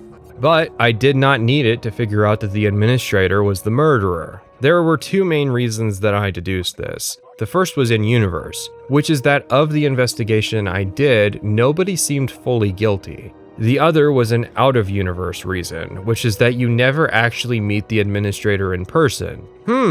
I wonder if the only person I can't kill up to this point is actually the murder suspect. Plus, I was just shooting my shot because I hadn't gotten the chance to actually interview him, and turns out I was right. It was the administrator. Okay. It's a bit disappointing. Doing the investigation properly is interesting, so to have it end this way just feels like one final kick to the teeth and an on-brand waste of my time for this game. The evidence that you are actually supposed to use against Ludovico is that the constable had discovered her own evidence against the administrator right before dying of a heart attack. Which I think is pretty disappointing, but I guess it was an effective red herring. I had actually thought to check in with the constable early on, but I had no clue where to find her because her office is located in the sublight facility, and even then, it just seems weak to just have a concrete piece of evidence exist in a corner of the map when so much of the investigation is so expertly interwoven. There are several suspects you need to investigate, and it creates this convoluted relationship web of seemingly contradictory events. If you believe everything, then Helen has this insane journey across the entire Eridanos platform, including multiple instances of almost being murdered before the final time where it's stuck. She got minor poisoning from a competing actor, Spencer Woolrick. The Burbage unit, a robot actor, was armed with a plasma cannon. A local guru of profit thought she accidentally killed her and dragged her body out into the wilds before she managed to wake back up. Her boyfriend was distraught after a breakup and alarmingly doesn't remember much due to repetitive brain injuries from playing tossball. The head of Sublight is the most likely suspect, being a known criminal, but has the least motivation as he only finds a reason to kill her after she's dead. However, there's one key detail to all of this. Murder on Eridanos is Outer Worlds DLC, meaning that the forces which inevitably wear down your spirit when playing this game have to be considered. Peril on Gorgon has the same problem, but Peril is also less reliant on the player actually paying attention to details. I have to commend the game for actually requiring investigative work. The big twist also isn't that Ludovico did it, but that Helen is actually still alive. Yeah, during the investigation, there's a mysterious agent we're working against that's revealed to be a related woman halfway through, leading to a final decision. Hey, isn't this just like Peril on Gorgon? Halcyon Helen was secretly two women, twin sisters, Ruth and Belinda Bellamy. It is convenient that the known name of the actress also happened to be the sister that got killed, while the other sister, the one who moonlit as an actual investigator, managed to survive. Another problem that ultimately invalidates the investigation, however, is that your accusation does not matter. Whomever you accuse, Bellamy will break into the facility Ludovico is in, prompting us to the next quest. The rest of Murder on Eridanos is a standard plotline where a corporation is doing something evil to modify human behavior. They're putting brain slugs in the alcohol to turn the colonists gay. As in, no, like literally, as in happy. So the question is, why? Does the DLC think the murder investigation is a joke, and the brain slug plot is the real deal? Was there a mandate that the DLC still had to tie back into the anti-corporate themes? Did the ever-elusive management take all their time away? Look, I'm not going to go in depth on a plotline in this game about corporations trying to put brain slugs into everyone's water so that they're more happy and thus ignore the hunger pangs. I don't know why you decided that that was going to be the final message of Outer Worlds, and that's probably why it was decided that murder was going to be offered to players first, because players don't think too much about doing things in release order compared to the order the content gets presented in. That said, ending this game with a duel against the giant brain slug queen and then a couple awkward conversations is really only fitting. No amount of wasted potential in a murder investigation is going to ever cover up that lack of payoff. It is funny that my favorite weapon in the game ended up being the final thing you get from Outer Worlds, and fortunately I played Gorgon second, so I actually got to use it. Helen's weapon, the Needler, is a science weapon that rotates between 3 different effects. You can sap armor, do damage over time, and reduce the speed of the target. The effects are rotated using the reload, meaning you have to actively manage it. The reason I like the Needler so much is because my character was entirely incapable of fighting alone, but with it I actually got to play a support role. Science weapons were interesting. Rather than being direct damage effects, they have effects which can be comboed to do damage. Stuff like the Shrink Ray or the Gloop Gun that applies an anti-gravity ragdoll effect. Science weapons also scale with the science skill, giving another way to build your character. I tried to do this my final run and found myself kinda disappointed, especially since most of the better science weapons are in the DLC. I did not run the prismatic hammer, but my goal was to have interesting weapons, not high damage ones. The Outer Worlds was a game that I dreaded writing about. It is a fan-favorite game that has missing articles on NPCs, bare-bones documentation, and very limited discussion. I didn't talk about the recent Spacer's Choice remaster, largely because that came out after I had finished playing and most of the way through writing the script. There isn't really much to say. It wasn't made by Obsidian, but rather by the publisher, Private Division, hence why it didn't get marketed by Microsoft. The remaster arguably does not look better. I know it's subjective, but many of the elements that caught my eye were for the wrong reasons. It just increased the performance issues and most bizarrely, uncapped the level cap to 99. This was a confusing decision. Even modders hadn't gone that high, simply because there isn't enough content to justify such a high level cap. Even playing comprehensively, I doubt you could surpass level 45. It's just a strange decision. Alright, with that out of the way, I can conclude on this game. The funniest part of the DLC is still needing to complete the Tartarus sequence just to see the new end cards, meaning that not even the DLC can escape the shadow that is the broader game. Unless the holes in the mountain were made for you, I do not see how this game could be appealing, as in, literally every part of it has to be made for you aesthetically, or it will eventually fail. It is a funny contrast having written this video as a sister project to Fallout 76. My second run through saw me alternating playtimes with that bizarre project. If you didn't see that video, I would say that Fallout 76, the part that came out before Outer Worlds, had some interesting ideas that were sabotaged by it being a buggy mess at launch, leading to perception that its story wasn't very good. Outer Worlds has the opposite problem. Its story is not particularly interesting or experimental, but because it was contrast material with 76, it got viewed favorably at launch. It was going to be a real RPG to finally take Bethesda's throne. They got a once-in-a-lifetime opportunity ticket with a new IP where the competition before, in 76, and after, in Cyberpunk 2077, dropped the ball so spectacularly that simply being present with a good idea could have been a ticket for success for Obsidian. Instead, they finally sold out.